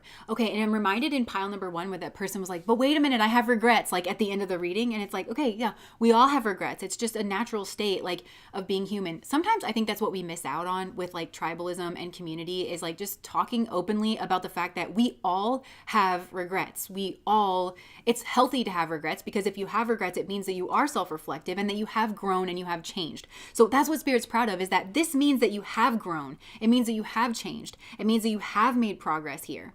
And I think that this group is feeling like there's something here about like low self-esteem, because I'm picturing like the Amaranta Su energy, where she is the sun goddess, but she tucks herself away in the cave. So it's either that you've been in the cave for a long time because you feel like you've had really low self-esteem, or you've seen the truth of somebody or someone and it's immediately made you feel like bad about yourself or less about yourself, and then you put yourself away in the cave. And Spirit, I'm hearing, this little light of mine, I'm gonna let it shine. Like, it's a flex, it's a power, it's a strength to connect with truth and to be able to reflect on the truth. And it's healing. The sun is a symbol of healing. Look, there's something, this is actually freaking me out. Like, this card always kind of gives me the creeps a little bit with the eyes there, but this is really freaking me out, because I feel like you've seen the truth of somebody here. Okay, it could be a partner that you're with, some kind of long-term relationship that's like, this person is giving me the creeps, like energetically, like how dark their energy is, because this to me looks like the devil. And then look, the sun is like sitting here at the third eye. So it's like, maybe you thought this person was like enlightened, or that they were your soulmate, or they distracted you like with the sun energy. So it could have been very blinding. This person could have come in and blinded you to the facts of who they actually really are, because right, the sun is the emblem of who they are. This person could have mirrored back like philosophies that they thought that you wanted to hear, and all the while this person was luring you into temptation, is what I'm hearing. And they were luring you like further and further into the cave. Now this could have been like they just got you further and further into bondage, or like wrapped around their finger, is what I'm hearing. Or like they really could have gotten you entrenched or embroiled in something, and you were pretty far in the cave before you realized like exactly who it was that you were dealing with. But Spirit is saying, look, this you woke up in the cave. Okay, eventually this is an experience that did lead you to some kind of an awakening, and now I think you can see the real sun, like the real healing energy. Maybe this ties in with pile number 1 of like seeing that sun energy. Right now you can see the real sun, and it's actually like drawing you out. It's drawing you into a healing experience.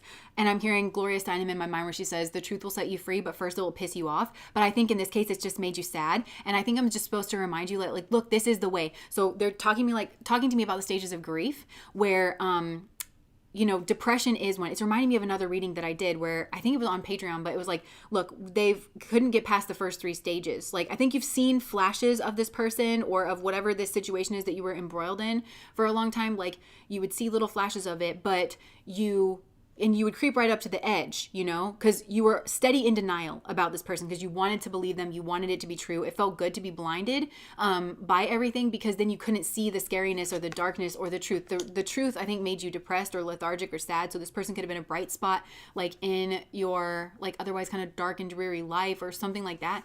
There could have been promises of like career promises, or again, like goals or something like that, but it was all just kind of leading you up the garden path. And so you were steady in denial about this person, and you would see things and it would make you angry, but only for a split second. And then you would get into bargaining mode of like, well, maybe if I just sacrifice more of myself. That's what I'm getting to. It's like you realize you were sacrificing from your sun energy, which we never sacrifice from. That's why the sun depletes in Libra. So this was a relationship here, and it depleted you. It was a false soulmate. Of everything about this person was false, and they did it on purpose. And I think like the lucidity of this person, their intention to distract you, to blind you, to lead you into their cave of darkness, but making you think that it was the beach under the sun and it was like the heyday in the sand. I think that scared you more than anything. So you would always kind of try to bargain of like, well, how can I keep my devil? But like, how can I keep this devil energy around me? But, and that way I don't have to lose, again, the sun energy, like my personality or my philosophies. Because some of you, it's like, this is something that I think is a really hard pill to swallow. I know this would kill me. This is why I have taken the path that I have in regards to especially love and relationships, is like maybe you do very much value marriage. And so you just ended up marrying the wrong person because you couldn't see them clearly. And now it's like, you are at war with your own philosophy and your own selfhood and your own heart, because sun is the heart energy, and you know this person's false, and that it's not the way you defined marriage that you wanted to be loyal to. You know this ain't it, you know. And it's like going back on your choices, and that you wish you did see clearer, and you wish that you had made better choices. I have this is like a huge fear of mine. It's why I read Lies at the Altar at like age 13, because I got a whole ass degree in psychology because I saw a really bad marriage growing up, and I was like, I do not want to repeat this. I want to make sure that I'm choosing really, really, really well. And I think you have that same philosophy, but I think you just kind of got blinded. Yeah, I'm hearing blinded by the light. So yeah, it's like you wanted to keep your career, you wanted to keep your image intact or something like that. So you've been kind of like going back and forth or teetering on the edge of this, and you've been kind of like stuck in the cave. But I'm hearing like you've seen your enemy clearly now.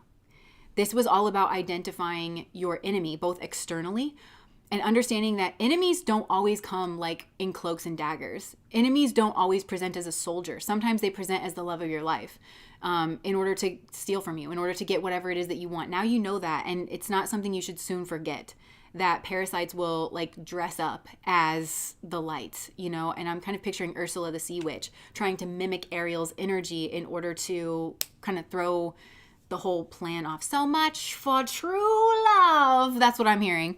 And Prince Eric has to skewer that goblin. She's not a goblin. She's a half octopus woman. Yeah, so I think that you are, you know, seeing this very clearly, and it is actually doing something to you. Now, if it's not you, if it's not your energy, then I think that you could be watching this like happen with your parents, or you could be watching this in another couple. There could be somebody here who is like looking at you too, like an outsider or something, like somebody who's a part of a partnership, and you see them very clearly that they have somebody else. That's also a possibility with this pile. This could be like a third party situation. You see somebody else here. You know that they're in devil energy. You know they have somebody else snowed here, somebody that you feel some kind of close bond to, and I could feel like it's a family member or something. But you're watching this, and it's making you sad. It's really making you really sad. And bloated for some of you, I'm hearing as well. But your guides are very much around you here. Like you have a lot of spiritual support. Whenever this card comes out, there is a lot of spiritual support that is around you. And this is all about making decisions. Like, yeah, understanding the weight of your decisions, both like in the past, like really going back over how you have gone about making decisions, where it is that you went wrong, how it is that you got fooled, understanding that, but understanding you can make a different decision here in the future. Yeah, so let me just see here. I'm getting more love messages. This person could have like used the power of attraction or something like that. I'm here. I just saw on there, all I'm thinking about right now is how attracted to you I am. I think maybe when you were around this person, it's like there was maybe such a strong physical attraction. That's all you could think about. And so you were like, that must be my soulmate. I'm working on myself each day so I can come back to you. I sabotage this connection. I regret it. Despite the distance, I feel like our souls still remain intertwined. So you could have gotten taken in here by somebody, and then there's somebody else here that you realize you're seeing the truth that actually that person was your soulmate, and you're wondering, yeah, maybe we are better off separated. I'm working on myself so I can come back. Please wait for me. Yeah, okay, so another thing is like this could also go another way where you are realizing that somebody else here, somebody is your soulmate. Like you could be recognizing that somebody is, somebody, you could be realizing that somebody here is your soulmate. You have seen the truth of something. That's what this pile all comes down to. You've seen the truth of yourself. You've seen the truth of somebody else. You've seen the truth of something here. Yeah. Okay. Let me just get more about that. Karmic connection, moving on from the patterns. And you could be both, like karmic connection, moving on from the patterns. I still love you and I can't stop thinking about you. So it could be like two separate things here. What have you seen the truth of here, Spirit?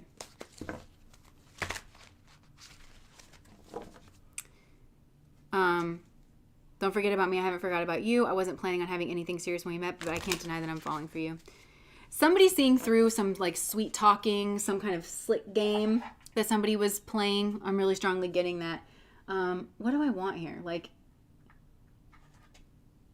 okay.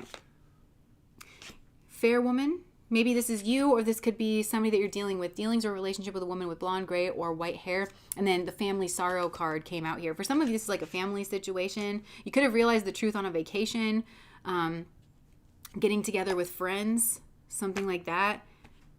Could have heard about like a birth or something. Look, involvement with the law. But this could be discord among friends or family and a misunderstanding.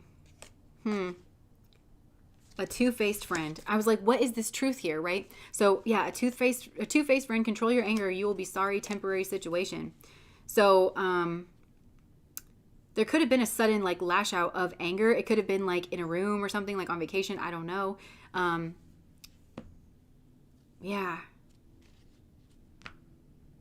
Keep your life in balance. Get back to the basics. I feel like that's advice here for this group.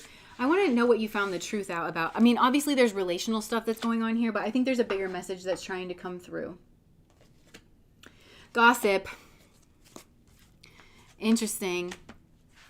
Awakens considerations for the feeling of others, honors trust. This could be awakening in you. Or this, if this isn't your energy specifically, I think someone's having this experience about you. They're realizing either that, like, maybe that you are their soulmate. They're recognizing who you are to them, like how important you are to them.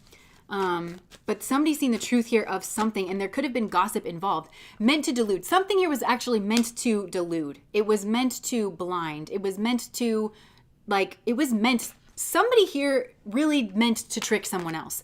Either about themselves or about somebody else.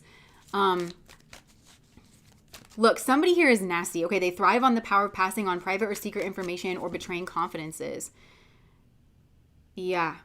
But this is teaching you. This is like a teachable moment. You're learning a lot. I feel like this to me feels like a Persephone moment.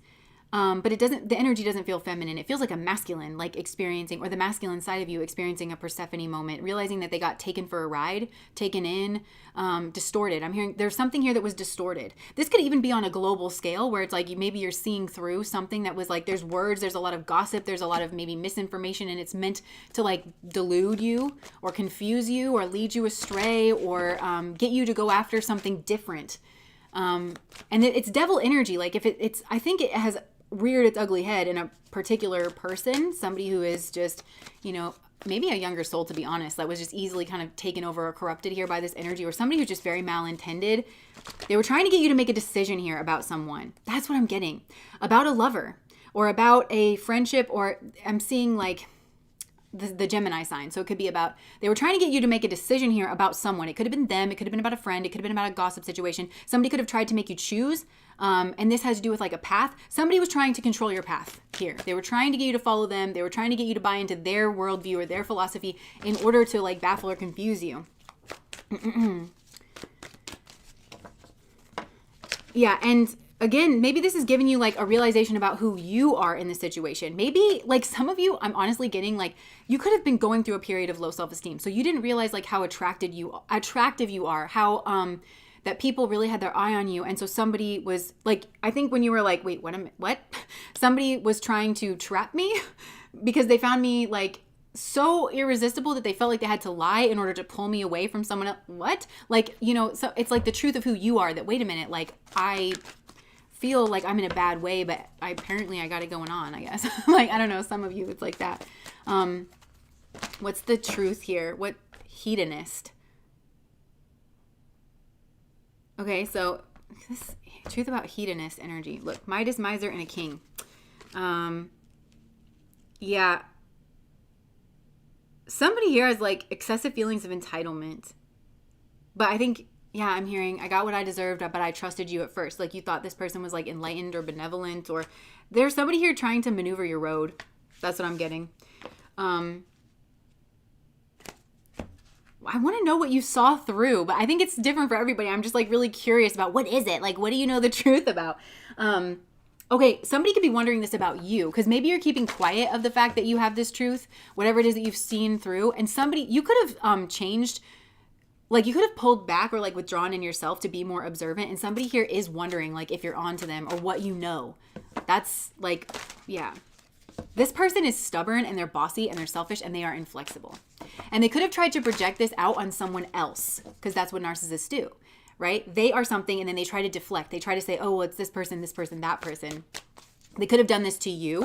And if this was like a parent or something, you really could have taken this on and like actually believed that you were whatever, like this person. There was like improper mirroring. There was outright lying here.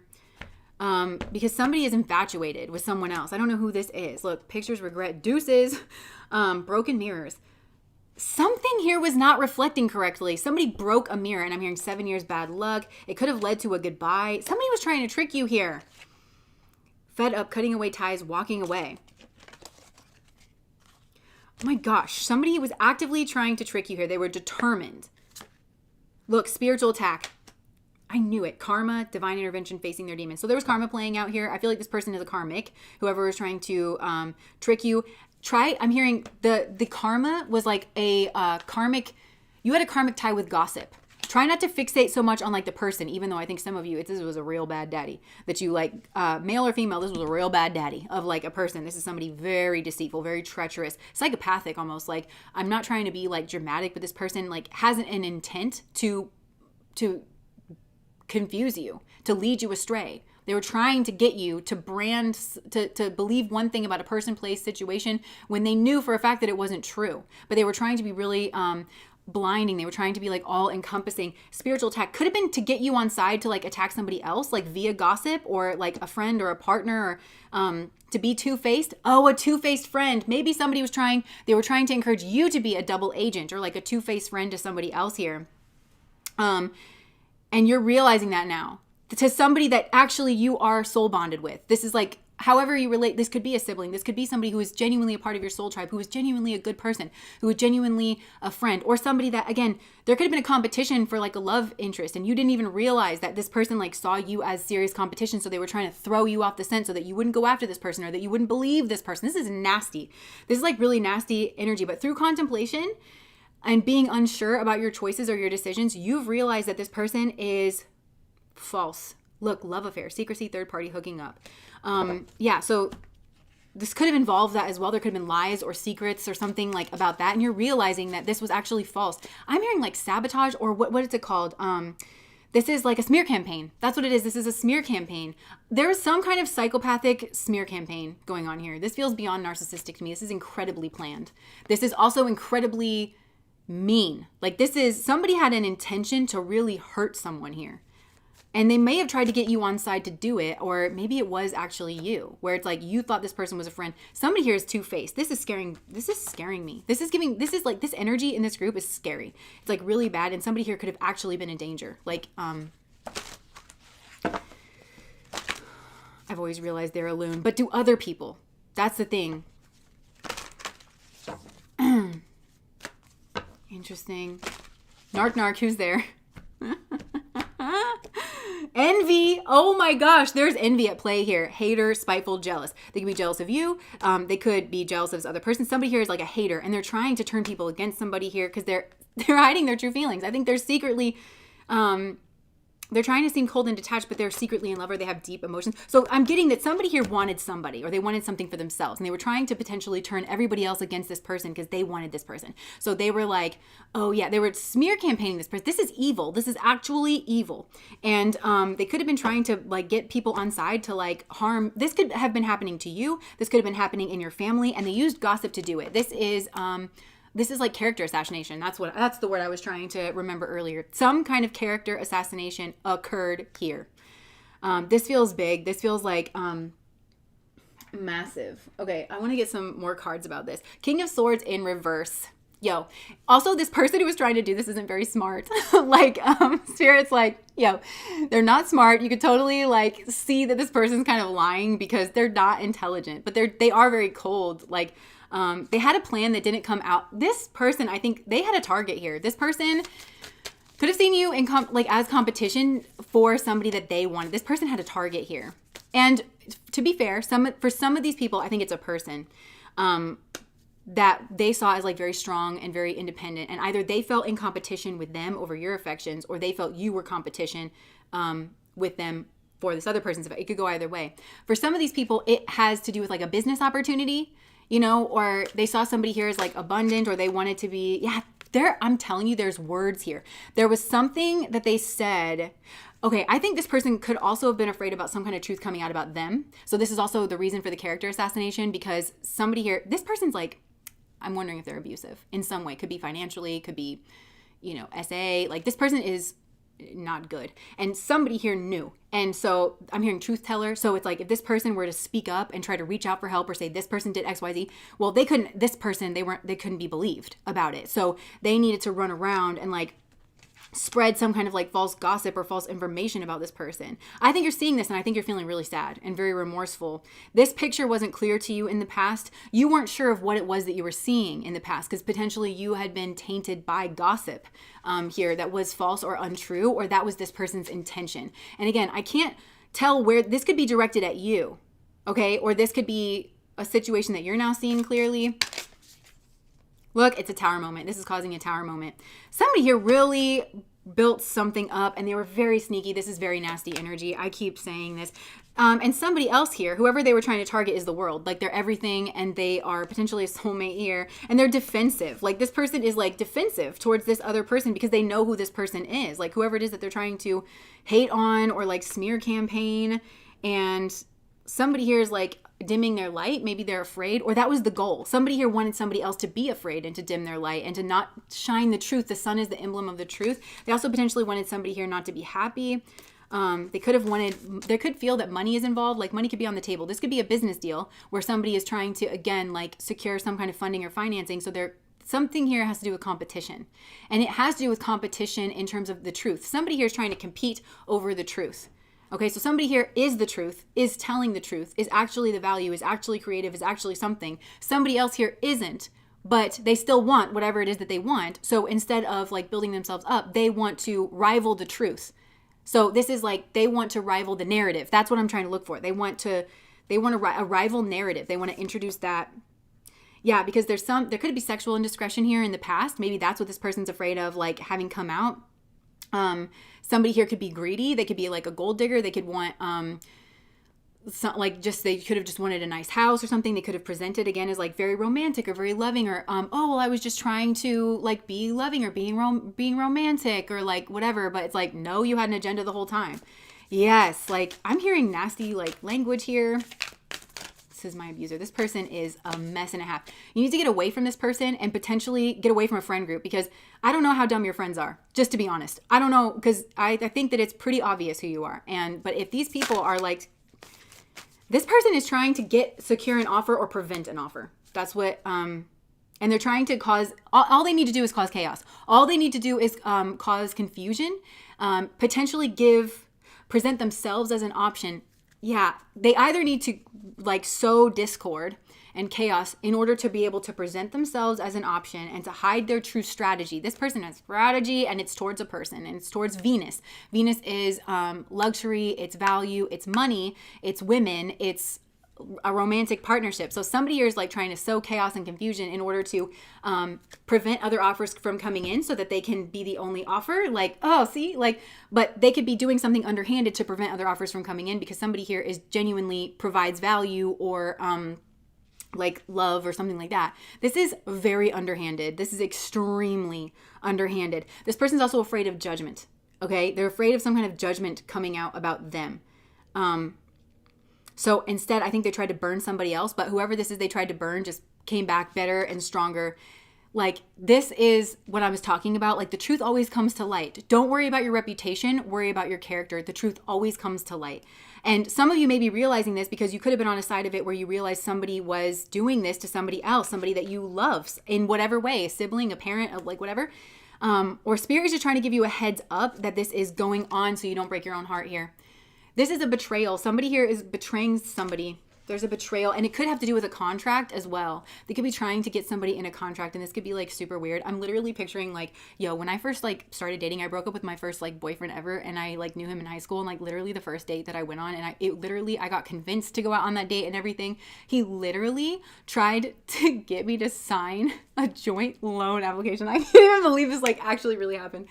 My apartment had been broken into and everything, and he like literally was like, surprise, we're gonna go look at this like husky or whatever. And like, I'm in there and I'm playing with it, and he was like playing emotional puppeteer, and because he was like, oh my gosh, this dog is so cute. And then he's like, I hope he gets a good home. And I'm like, yeah, and then he's like, but what if he doesn't? And then like, just I was like, oh God. And then like, it just felt like this emotional assault. I'm like all sad, and he was like, I have a surprise. And then he just shoves this clipboard in my hand, and I looked down, and it was like joint loan application. And I was like, I know this man is not trying to get me to sign a $1,000 loan on our first date. Like, it could even be something weird like that. Like, I'm not saying it's romantic or like it's a date situation, but I'm saying somebody could be trying to bind themselves to somebody, and it's crazy and it's completely out of pocket. Elemental, thank you so much for the 2222. It was one of the craziest experiences of my life. Like, honestly, sometimes I still think about that and it scares me, but it is also funny because what on earth? And so, like, it could be something like that where it's like this person's trying to get somebody all like in an emotional state, you know, of like, look how cute this puppy is, and like, I hope he gets a good home. And you're like, yo, he's totally going to get a good home. It's like, but what if he doesn't? And it's like, the people at the Petco are going to make sure he does. You know, something here like that could be going on. Where does Spirit find these people? I know, right? Like, no one could have prepared me for that. And honestly, like, if I was you listening to me tell you that story, I'd be like, that didn't happen, because I can't believe it actually did. So yeah, somebody here is trying to like sow seeds of like chaos and discord. Scarlet flags. Yo. I was like, you can't be serious. Anyways. Yeah. So something really underhanded is going on. What, anything else, Spirit, here? I feel like you've seen through this. Spirit, that's the kudos. Congratulations. And I feel like this is a big karmic knot, but the karma that you've signed with is gossip. You know, try not to think about like, oh, it's a karmic with this person. I mean, it could well be, but Spirit is saying the bigger karmic knot that you have is like with gossip that is diluting. I'm also hearing you're learning to be direct in your conversation. Like, if you're confused about something, you need to go to the source and just ask that person, especially if you have a relationship with them, or especially if you do have like the love or the kindness or the respect for them. Like, you at least owe them that. I'm hearing like, just ask them directly, you know, like find the answer that you want, you know. Okay. Yo, High Priestess. So yeah, you've seen through some kind of secret here, some kind of temptation.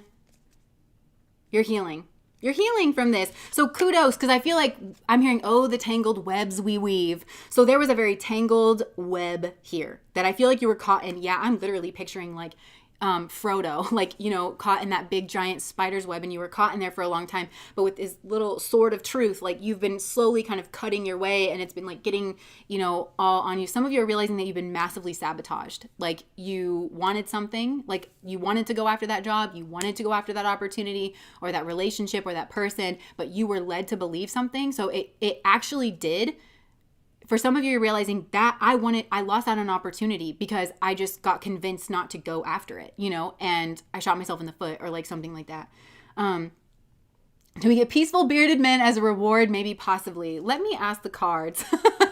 Child eternal, determination to remain young in body, mind, and spirit, ability to see things with fresh eyes. I think you're going to get a sprightly knight. Yes. So, okay. This one is actually interesting to me. Like, I kind of want to keep blowing the lid on this a little bit. Like, Spirit, what truth did they say? Don Juan, and Hermit. Okay, so some of you are realizing maybe that was the lie. Like, oh, somebody's like a Don Juan. They're like out here like being seductive, but really they're a hermit, and they've been wounded and they've been bullied by this person, and they're like sad. That could be the lie, but I think for a lot of you, like, there's something here like, yeah, using the power of romantic attraction for private agendas. Maybe that's the lie. Somebody was doing that.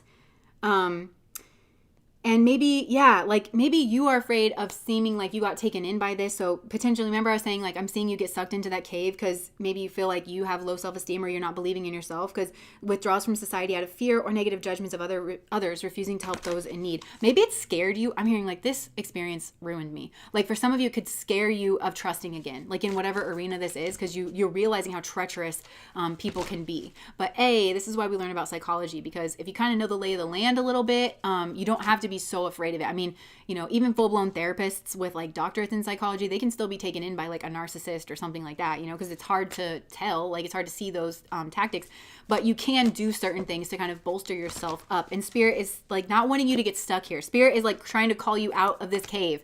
Spirit is trying to remind you that you are strong, you're beautiful, reminds you of who you are, you're capable, you're this, you're that, you know. Spirit's wanting to pull you out of the cave. So that's the kudos from Spirit. You've seen through this, and this is like an old karmic knot. I feel like some of you have been taken in by this, like whatever web of gossip, because this doesn't even necessarily feel like it's coming from one person. It just feels like it's coming from honestly, this could be like devil energy that just kind of works through people that was trying to sabotage you in some way. It's just using whatever energy isn't bolstered enough, like in itself, then can't put up a fight, or it's just using people that it knows are like really treacherous and not above doing these kinds of things.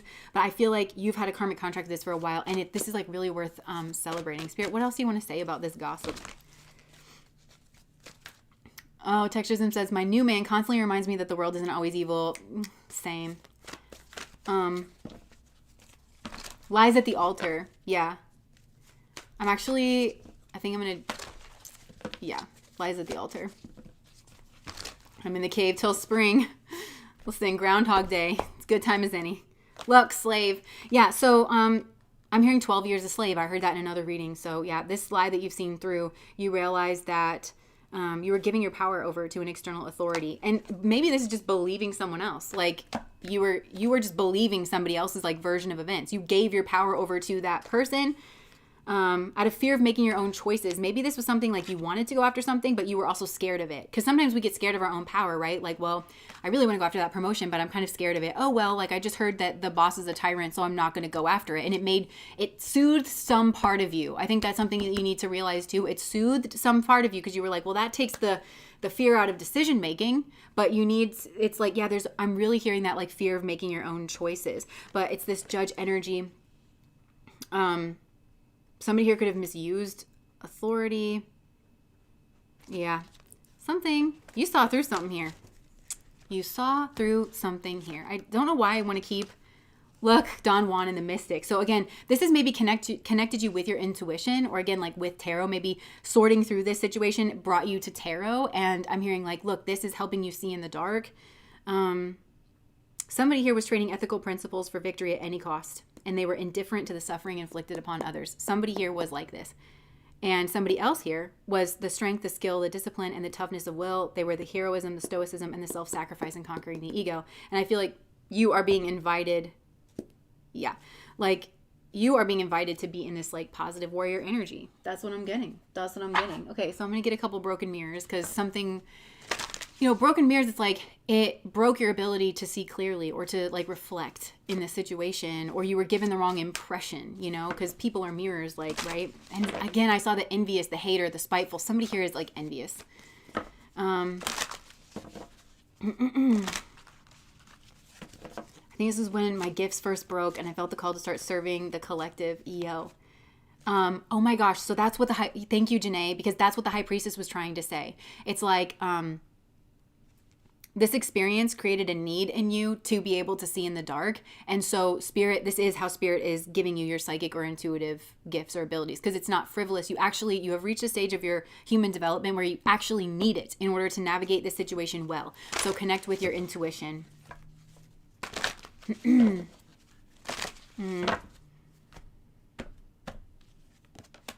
Cold shoulder. So, okay, so it could have encouraged you to give somebody the cold shoulder here and to distract yourself, but I'm hearing you can never really distract yourself from your heart because your heart knew the truth and your heart knows what it wants. But the way that you deal with this gossip is to just turn a cold shoulder, just distance yourself, separate yourself from this group or from whatever was said here. You are manifesting abundance. If you have a legal situation, I really feel like the legal situation could come out in your favor. You might when you turn your back on this energy, when you stop engaging in this gossip, stop taking it seriously, stop giving it weight, stop hanging out with the people and places and things that have been doing this, you might get quite a bit of abundance that is coming in here.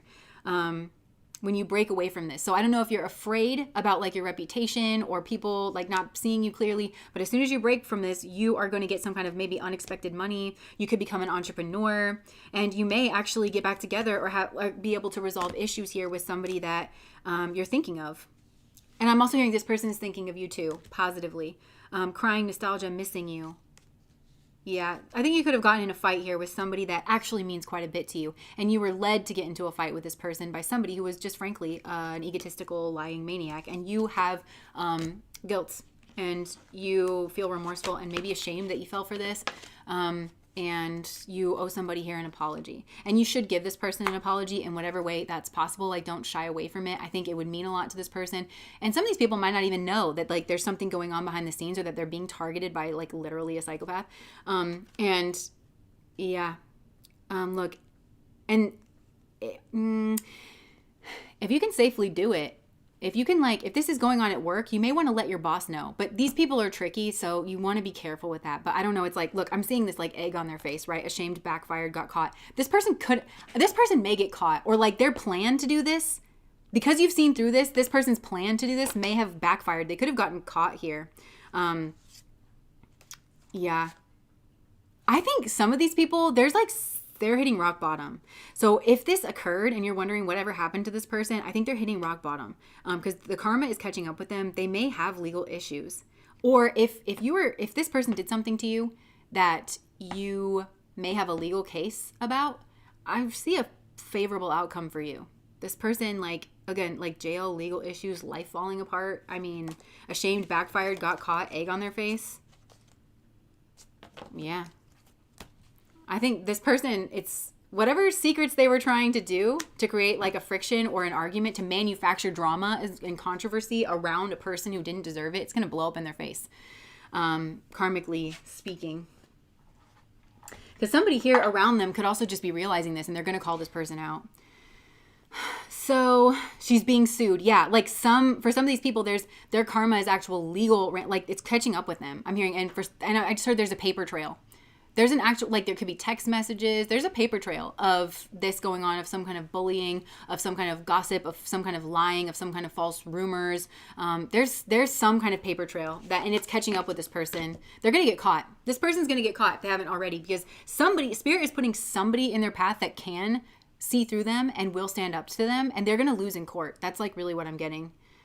There's an extreme paper trail. Yeah. I just want to see, like, the karma of this nasty person. Their secrets are catching up for them. I also think that their secrets are eating them alive. Spirit is surrounding this person with people who can see the truth very clearly about them. Spirit is, like, surrounding it. I'm hearing all my scars are open. I feel like this person's secrets are coming out, and they're afraid. They could be afraid that you're clearing your name, and they're feeling defensive. I think this person may have ran their mouth so much that when the truth finally comes out, everybody's going to know exactly who this person is, and they're going to feel shamed. Like, they thought that they were on cloud nine. They thought they were getting a wish fulfillment. Something here backfired. Okay, something here backfired on this person. They thought this person had some kind of strategy. They thought they were a mastermind. They thought that they were going to, like, I think really, like, just corral everybody out, and so they could be the only cup, like, on the table for the job promotion or for the girl or for the whatever. And it didn't work out the way that they wanted, and it's going to backfire. This is going to backfire on this person so hard. And I feel like it's been a bit of a mind fuck for this person. And their doors are closing to this person is what I'm hearing. Like, their opportunities. Friends don't want to talk to this person anymore because they've realized that they're full of shit. Some of these people might have actually told this person where to go with their BS. Out of loyalty to you, perhaps. Look, yeah, people are seeing this clearly. Yep. This person was trying to, like... This person is a schemer. And they're the worst. They're the worst kind of schemer here. They were trying to maneuver their way into the Ten of Pentacles. And it's just... Spirit is giving this person a Trojan horse. Their Spirit is giving this person, like, somebody's going to reach out with this person. It's going to seem like it's the Ace of Cups, but there's actually kind of a plan about this. For some of this is like a sting operation. If this is, like, something really intense, this person's going to get caught. This person's going to get caught. They have built a life where now they can't trust anybody. This person doesn't know who their friends are because they betrayed so many people and they've run game for so long. They've schemed around. This person doesn't know who's going to hit them back, and somebody is going to hit them back. Or somebody's going to alert somebody to the fact that they're up to no good. Somebody could be watching this person, going through, like, especially, like, paperwork. There's some sort of, like, papers that are being looked through here. And it could be because somebody has taken them to court, so the financials are being looked through. Like, something here is going to surface. Something here is going to come to light because this person, I'm hearing, they have a problem. They're pathological about this. There is, this person is sweating it. And they're at a crossroads and they have a decision to make here. And they need to make it quickly. And they're trying to keep people quiet. They don't know if somebody here is going to talk about something. they are really scared that somebody's going to talk about something, which is maybe why they like ran a smear campaign on this person. Like from the beginning, this person's really scared that somebody here is going to talk about what they did to them or what they know about them, something. I want to see like how the person getting, I'm so nosy. This is why I'm a tarot reader.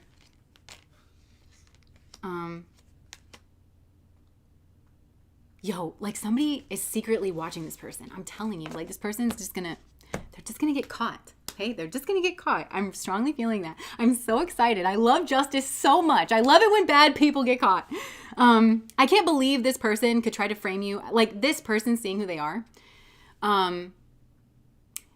I think it's obvious. Like, I just think, how could you believe them over you? Like, that's just kind of, how could you believe them? I'm hearing believe all women. Like, that's what I'm hearing. Like, not that I think you should believe all women, but I'm hearing like, yeah, believe women. Like when they tell you that they've been harmed, like you need to take that seriously. You need to make sure that people are, you need to at least look into it. You need to make sure that people are safe and that they're okay and that they're being taken care of physically and emotionally and on a mental level.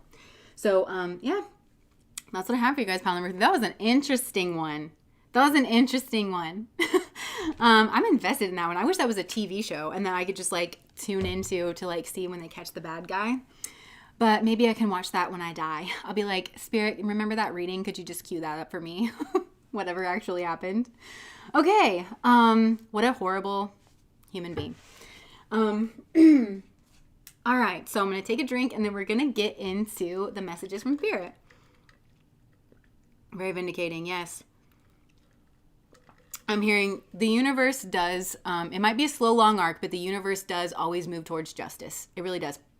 And some of you have reached a place where you're calling in, like you're calling that bill due, because that's also what these bad people don't realize is when they do bad things. This is Scorpio, right? Death, betrayal, trauma, but it rules over power and it rules over transition of power. So when somebody does that to you, really, they give you the keys to their own destruction because you have the secrets or you have, you know where they buried the bodies, you know, like you can then destroy them. That's something like, that's not a real way to power. I think of watching moments after I died too. Oh my gosh. I remember when I was little, my older sister was like, I hope we can watch our funerals when we die. And I was like, ew, like I don't. But I do think about like going to certain like world events and rewatching that or like going, I don't know, like anything that I was curious about and not scared of. Because I also don't want to see people doing me dirty or like, you know, I don't want to confirm my own suspicions about my own life. But it's like, I don't know.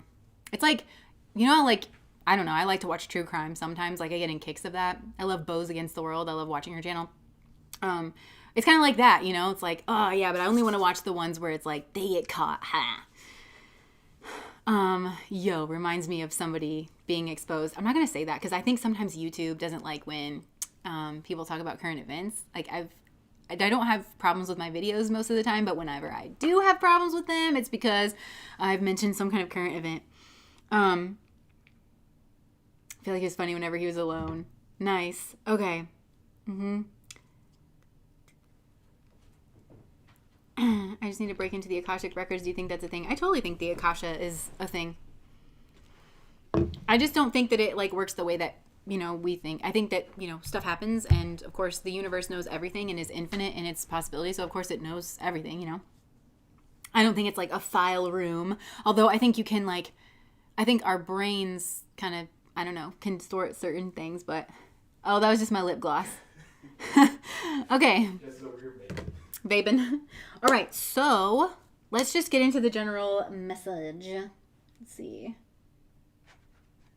All right. All right. So I'm kind of feeling like, okay, there's something here about like a moment after. I just heard take a moment. Just take a moment to breathe, take a moment to pause and reflect here about the truth of a situation. And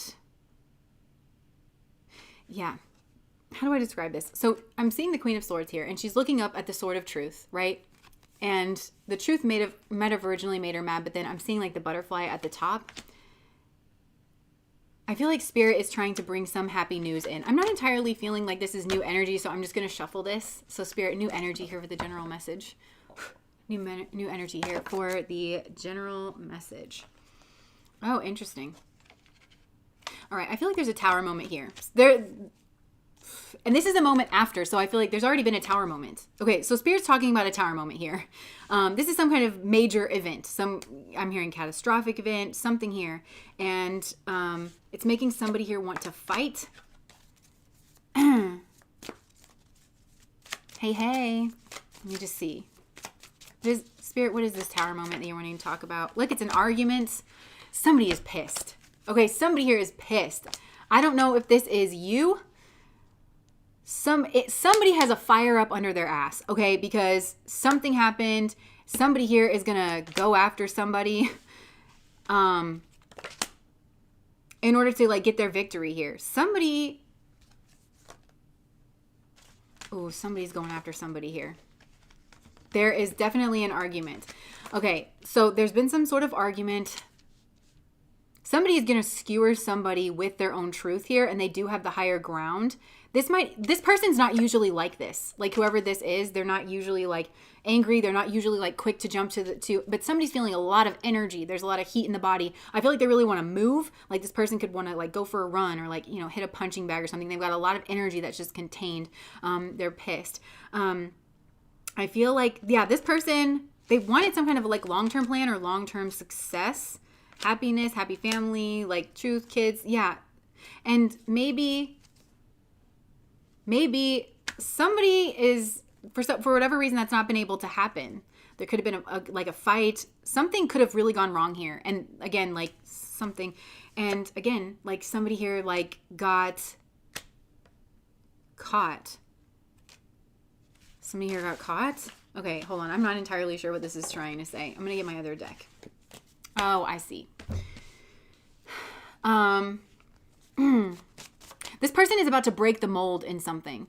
There's like, okay, there's a lot going on here. They're showing me just like, that's why I'm struggling to tap into this, because there's like this nexus point and it's overlapping. So there's something going on within this person where they're realizing like a way that they were viewing the world or like certain value systems that they had that's not them. They feel pissed because they feel like restrained. They feel like it cost me everything. I'm hearing something like that. Like, it really cost me something. Like, this was not something that was just a little thing or whatever. Like, I'm sick of it. I'm tired of it. And somebody's like breaking free. So they're breaking the mold. This is actually a huge, push of energy, and there's something here about immensely good karmas and immensely good character. So it's either this person has immensely good karmas that was blocked off because of who they were with or something that they were involved in. So Spirit was not like actually coming through here, but this person is shaking this energy, and it's going to be fast, and it's definitely decisive, and it's like going to be very sudden.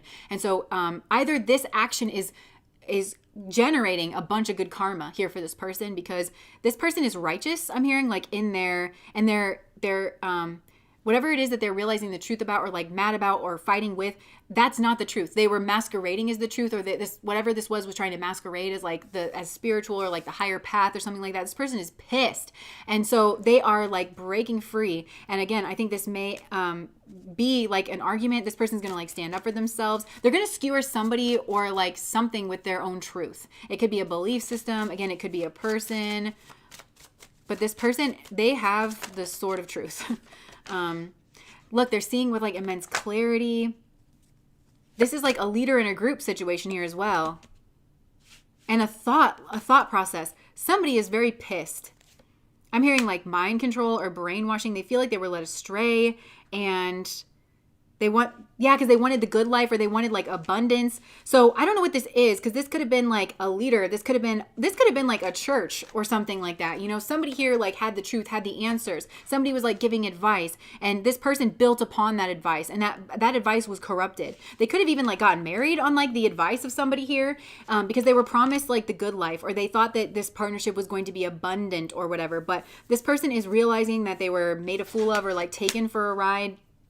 And that they were actually blocked off maybe from that this action potentially blocked them off from having the conversations or the relationship that they actually wanted in their life. And so this person's like all up in their head, and they're kind of going round and round. I also feel like there's a group that's involved here. There could be children that's involved here as well. Somebody's pissed here. And I don't know what level this is on, because it feels like it's internal primarily, of like, whoa, like they're just kind of realizing like, what the fuck? Everybody sit down, like shut up, Like, I can't hear myself think. Like, that's what I'm hearing. I can't hear myself think because everybody is always trying to tell me what to think. And everybody's always trying to tell me what to do and what decisions to make. There could be a lot of money that's involved here. This person could have got sucked, like followed a leader, followed a group because, again, they believed, this is kind of reminding me of like prosperity gospel. And I've mentioned this before. I studied religion in school, and I've told you this. I really admire religious studies professors because it's like a very well kept, like, container around how we speak about religions. But there are two religions that they always went in on, and that was the prosperity gospel teachers and the and Kundalini yoga, because it's prosperity based, it's worldly based, it's greed that is disguised as spirituality and like the higher path, and that has actually been very predatory and ended up taking advantage of people. And I feel like there's something going on here with a group. This feels to me like I keep hearing like a church or some kind of religious leader that they have a lot of charisma, and they could have convinced this person to like partner again, like with them or with a particular person.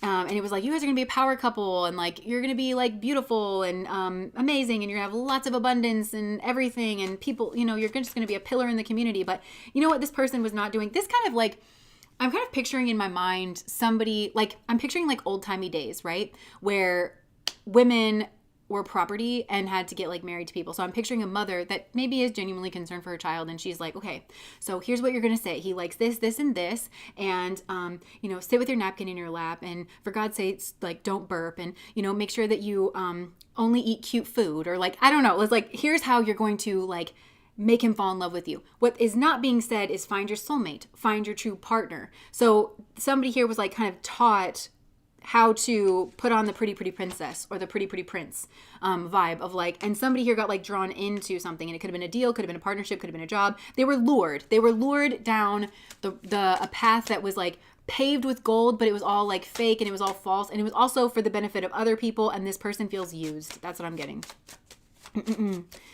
It was a marriage into a very status-oriented family. Yeah, that's exactly Christians who worship their own family and status over God. Say it again for the people in the back. Over God. So this is like the classic move of the devil, right? To like make it seem like you can have everything, and you can have, the ego wants what it wants, right? So it's like, oh, you can have what your ego wants, because people want to be doing the right thing. So it's like, you can have whatever it is that you want and still be following God and da-da-da-da. This is very typical of the devil. That's like that devil energy of like luring with temptation and trying to get you into a binding contract, but really it leaves you hollow, and it takes usually the one thing that you want most in the world. Yeah. So yeah, Spirit is like drawing attention to this, but I'm hearing let it crumble, let it burn.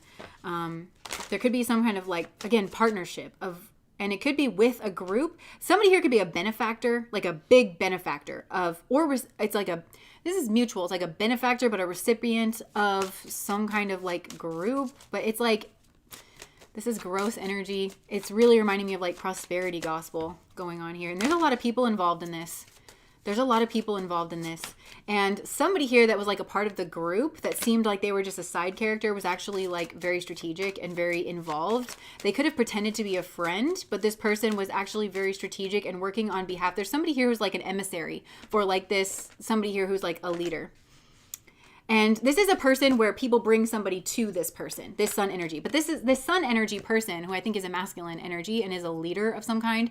So this person just sits, and they have like other people around them that are hidden and in disguise. This is very evangelical, but it's kind of giving like salesman where you have like your quota or something. So like somebody is like meant to bring people back like to the sun figure, but it seems like, oh, this is just a happenstance meeting between me and this, really great person. But in reality, it was all orchestrated. It was all like set up. None of it was serendipitous, but it's kind of meant to be casual. It's kind of meant to seem casual. And then like this person kind of infects people with their, like corrupted thought process or something like that. Oh man, this is big. Yeah, there was a lot of treachery. There was a lot of like, this was intentional. There could be some kind of ritualistic element of this, or like a regular meeting or something. Like, this is karmic from the past. This person is seeing through this psychically. There's some kind of psychic link to spirit. Mercury is the connection between the divine and the world and its conversations. And then the water is like trusting your emotions and seeing in the dark. I feel like, again, this person is very intuitive. Their intuition was always telling them something was off about this. They were always thinking that it was too good to be true. They knew that. But then their own defense mechanisms got like twisted or warped or like turned against them. And this person knows it now. This person's gonna kick some ass. Yeah, they might have been led to believe that they had romantic feelings here for somebody that they didn't. Like they might have been attractive and stuff, but like there's a lot of people who are attractive. So it's like they might have been attractive and they were just, because this person was, I think, actually taught to mimic some kind of like mind thing or like spiritual beliefs that this person holds in like likes or something like that. This person was told, somebody here was told to mimic that in order to pull this person in, either to a group or to a relationship or some kind of partnership that they thought was reciprocal, but really this person's just being used and they're kind of like getting that. This is the general message from Spirit.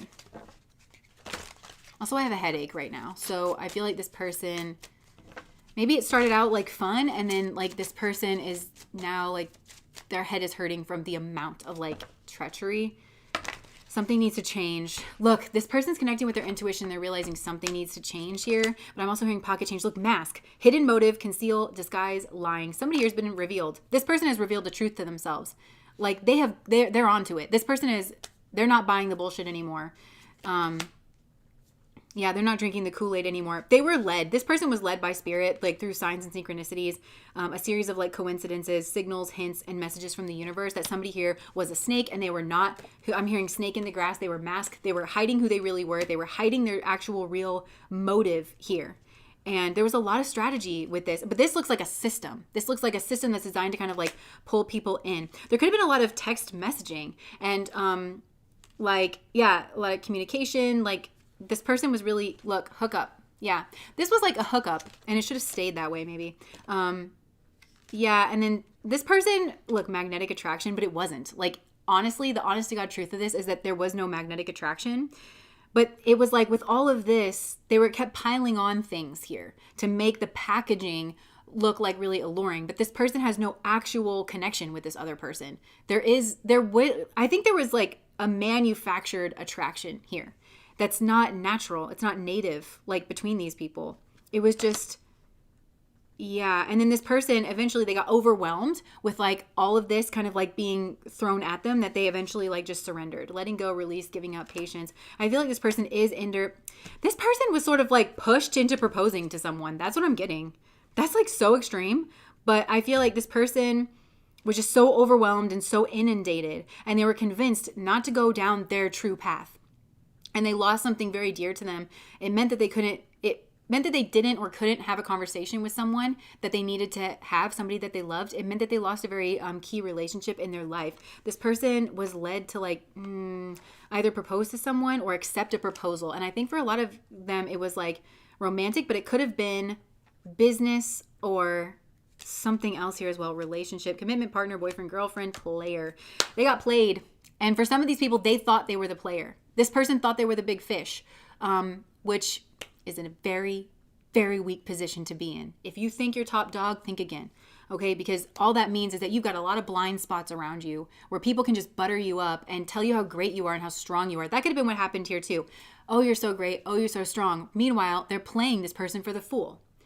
They're not letting them know that they're weak, but this person is being played. They're being toyed with. But all the while being told, you're so great, you're so strong, nobody could pull the wool over your eyes. Like, that's why we want to work with you. All the while, these people are doing it. This is very anglerfish. Like, remember from Finding Nemo, the like little light dangle thing? And it's like in the dark waters, and then all of a sudden you see the teeth. Like, that's what's gone on here. It's very anglerfish. And whatever this was, there was a lot of charm. There was a lot of manipulation. I mean, narcissists are known for that, right? A lot of charm. They're very charming, but it's hollow. But the hair psychopathy checklist, glib and superficial charm. Whatever this was, it was like a lot of flattery, a lot of very superficial, a lot of charm. And it might have led to a wedding. This is like so cheap. Like there's no connection here. It was all like manufactured. And this person is just putting on whatever mask. They're studying this person, and there could have been a group involved in this that tries to suck people into whatever their scheme is. And it might not be super involved, but it's like, okay, this is Mr. Johnson, and he really likes greyhounds for whatever reason, and he also really likes family, and he's a huge football fan. And so this person is just like always talking about football, or like, oh, no way, and then they act like it's just like organic. This is gross. Look, addiction in between the lines. toxic attachment. There could have also been like drugs or alcohol or partying involved here in order to keep this person's senses deadened, because this person is wicked intuitive. And this person is top dog when they're sober. Like when they're sober minded and when they're connected with their intuition, because this is a very deeply spiritual person, I think. They have like a spiritual kind of like connection between the lines, hidden meaning, vague, speculate, implicit. Yeah, and it's led to heartbreak. I also think there was a lot of vagueness here. This person's starting to realize it, that this person, whenever they don't know what the right answer is, because they try to manufacture some kind of like meet cute or like some kind of soulmate connection, like, oh, no way. Like, I like that too. And this person's like, oh my gosh, this must be my soulmate. They like everything that I like. We have so much in common. It's all bullshit. Like, none of it's true. It's not who this person is, or like this group here. But look, it was divine timing. This something could have happened at a party where this person realized this was a toxic relationship. And like there's divine timing in all of this kind of like coming out. I just heard statements. So like there's a divine timing here with like a certain statement, perfect timing and waiting. So this person is now lying in wait for the perfect time to make their move, or to like, yeah, because this person's going to skewer somebody with their own truth here. Brody, thank you so much for the $50. I appreciate you so much. I needed to hear these messages today. I'm so glad. And this person is striking me maybe as the warrior, like from, that's recognizing like, hold on a second. I don't vibe with any of you people. Like not really. And you guys ran something on me. That's what it feels like. This person got like some kind of weird mind game, ran on them. But this feels like there's multiple people involved that were always like mirroring something false. And this person knew it. Like I'm telling you, this person knew everybody here was like shady. And they kind of knew everybody here was full of it. And they kind of knew everybody here was yanking their chain. And also like shallow. I'm seeing somebody like poke a hole through a piece of paper. This person knew these people were shallow. But then, I don't know. It's like they were convinced to override that intuition. It's so like, yeah, the devil was trying to kind of tempt and charm this person down like a certain way. Thank you, Amy, for the $6.99. Yeah. If two people, say it again, Leah. If two people in a relationship agree about everything, only one is doing the thinking. Yeah, it's sus. It's suspicious and also boring. I like a little spice. I like a little zhuzh. Alex and I love to debate each other. Don't we? About certain things. But like we're both kind of brains. Do you ever pick up on the nuance of autistic type energy? Like you can unarc. Yeah, I have done that in the past. So boring. Yes. Yeah. So this is like quite a lot. Look, and yeah, there was some kind of secret that this person discovered. I just heard a text message. Somebody was being sneaky here, and they were maybe trying to lock something up. There could have been a lot of seduction with like the lipstick here. Unknown caller. Stalking up. Okay. Opposites attracts. Yeah, whoever this was is not this person's usual type. Or like these people. Like this person never naturally would have gone after like these people or like this type of... Why did they? Well, just... addictions, roller coaster, and then I just heard egg on their face. So this person could have felt ashamed. They could have been at a low point, and these people offered community or they offered friendship. And also I'm hearing they offered like a reflection to them where it's like they weren't the bad person. And this person's not a bad person, but I think they may have done a bad thing. And they did need to grapple with that, but it was uncomfortable for this person. So they offered some kind of pressure valve, like release from having to do that uncomfortable inner processing work. And I think this person leapt at it. They took it. That's what they wanted more than anything, is they didn't want to sit in the discomfort of having to come to grips with what it was that they did. And that could have been the Libra, because I keep seeing that Libran energy. And again, like it's a spiritual connection. They needed to have a conversation with like their spiritual partner, or like they needed to have a conversation with somebody that they actually wanted to be in business with, or they actually wanted to be in partnership with or relationship with.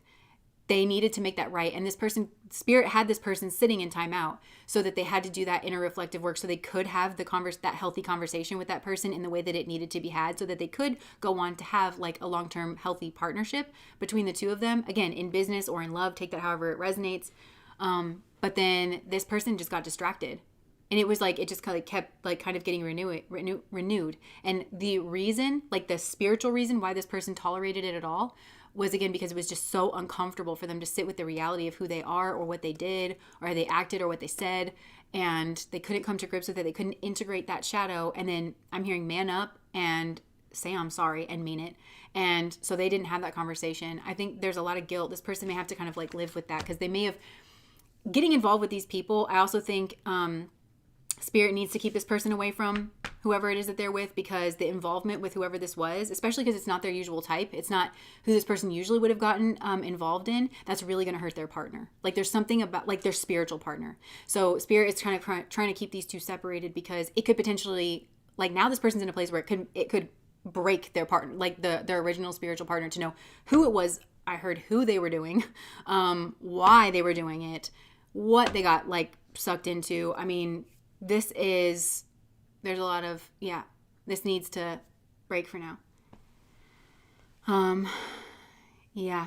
So, and there was a manufactured magnetism. There was no real chemistry. There was no real draw. It's karmic. It was manufactured. It was scheming. It was games. It was lies. It was karmic. It was deeply karmic. It feels kind of like a madam to me, like some kind of like secret madam that was like, even if this is a man, even if this is like a religious institution, I'm kind of getting the energy of like PROSTUTION. I'm kind of getting that energy. There's the energy of that. And it feels like a belief system or a faith as well that's being kind of, pamped out. So, okay. I think that's what I have. That was really intense, but this person's onto it. They're not tolerating it anymore. They're going to rise up and they're going to skewer somebody here with their own truth of like, I know exactly who you are. I know exactly what you did to me. But honestly, these are the types of people that you can't really even say that to. They're just going to deny it. And, but I think this person's going to break free. They broke the spell is what I'm hearing. I'm seeing that part in Aladdin, where he like breaks that viper thing. He's like, they've been controlling you with this. Like this person like broke it. And it could have been a belief system, which is horrible. It's like this person has a real desire to do good and to be spiritual and to love and to be loved. They have a real desire for that. That was weaponized and used against them, and it's disgusting. So, I can. I think that like this person really like, it's kind of, think about like prosperity gospel churches. Like one of the things that they do, they have predatory practices where it's like, sick people. It's like, if you send in your money, then like, we'll pray for you and it's, going to make you better. Or think about even like Scientology of like going clear, it's like, if you just keep sending us money, then you're going to go clear. And like, it's kind of using a belief system, but not for the right reasons, using it to gain, like, selling out, like essentially, using the trappings of that, using the allure of that to kind of trap people. And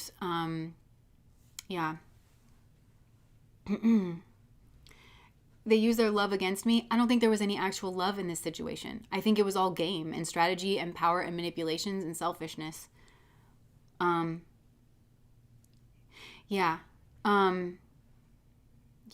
mean, it was like a lure. It's because that's what this person wanted. It's just like, cheaters.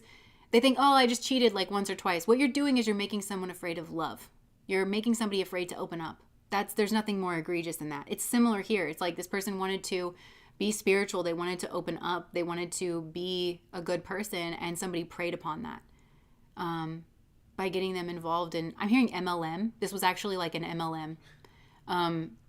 Like in disguise, but it was masquerading as some kind of like something else. Thank you guys for showing up here. Thank you to everybody who has given me tips today and donated. Thank you to my soul tribe that shows up here, the Chaos Coven. This was some wild messages that were coming out here. Heavy, heavy stuff. Really strong souls. A lot of people are seeing through things. Amen. I just heard amen. Hallelujah, amen. So, I think that's all I have for you guys. Thank you guys for showing up here. I am taking some time off. I think I'm going to get back to the pre-recorded videos in like January, sometime in January. Because I'm going to take some time off here with that, but I'll still be doing the live streams on Friday. Also with the candles, we do have UK shipping available now if you guys are interested in the candles. here. And we do have the winter scents available. It's the same thing as the white candle, like that's what it looks like. But the scent, I think I mentioned this before, it really is the best scent ever. Like I just wish my house could smell like that at all times. I mentioned this before, but it's like the scent of it really does feel like you wandered off in a Scandinavian forest in the middle of the night under an aurora borealis, and there's the scent of like pine, and the North Pole is like the woods outside of Arendelle. Yeah, I don't want to say that because I don't want us to get in trouble for saying that, but like, yeah, if you imagine like, okay, well, yeah, like the woods outside of Arendelle is kind of like what we were going for. So it's inspiration. Yeah. So yes, Father Alex, Father Abraham had many sons. Sorry. Happy holidays. Thank you, Janae, for the $19.99. Okay, I'm going to get my Chipotle like I do. You guys already know. Have a wonderful rest of your day. The Patreon video for tomorrow, the non-romance vote reading that we did, it might not be up like right away, but it still might be up. I don't know, but I'm just giving you a heads up. Like I will have it out for you guys, but it might be like a little bit delayed. So, yes. And thank you to all of you who have been ordering candles. We've gotten so many orders already this week. And so I hope that you guys really enjoy the candles. For those of you who already have candles, I hope you're lighting them. Like, I mean, don't let me tell you what to do, but I hope you're lighting them like whenever we do this, coming, because I like to think of us like making kind of like a grid or something around the earth. So whatever it is that you have, like protection or prosperity or something, like it's just adding that. I don't know. You can light it like during your pile or something like that. So, okay. Chipotle and Coven is the anti-Netflix and chill. Oh my gosh, Chipotle and Coven. We need that merch. Okay, so please do Australia for the candles soon. Okay. Nice. All right, so I'm going to call it there. Thank you guys for coming, and I hope you have a great rest of your day. Bye.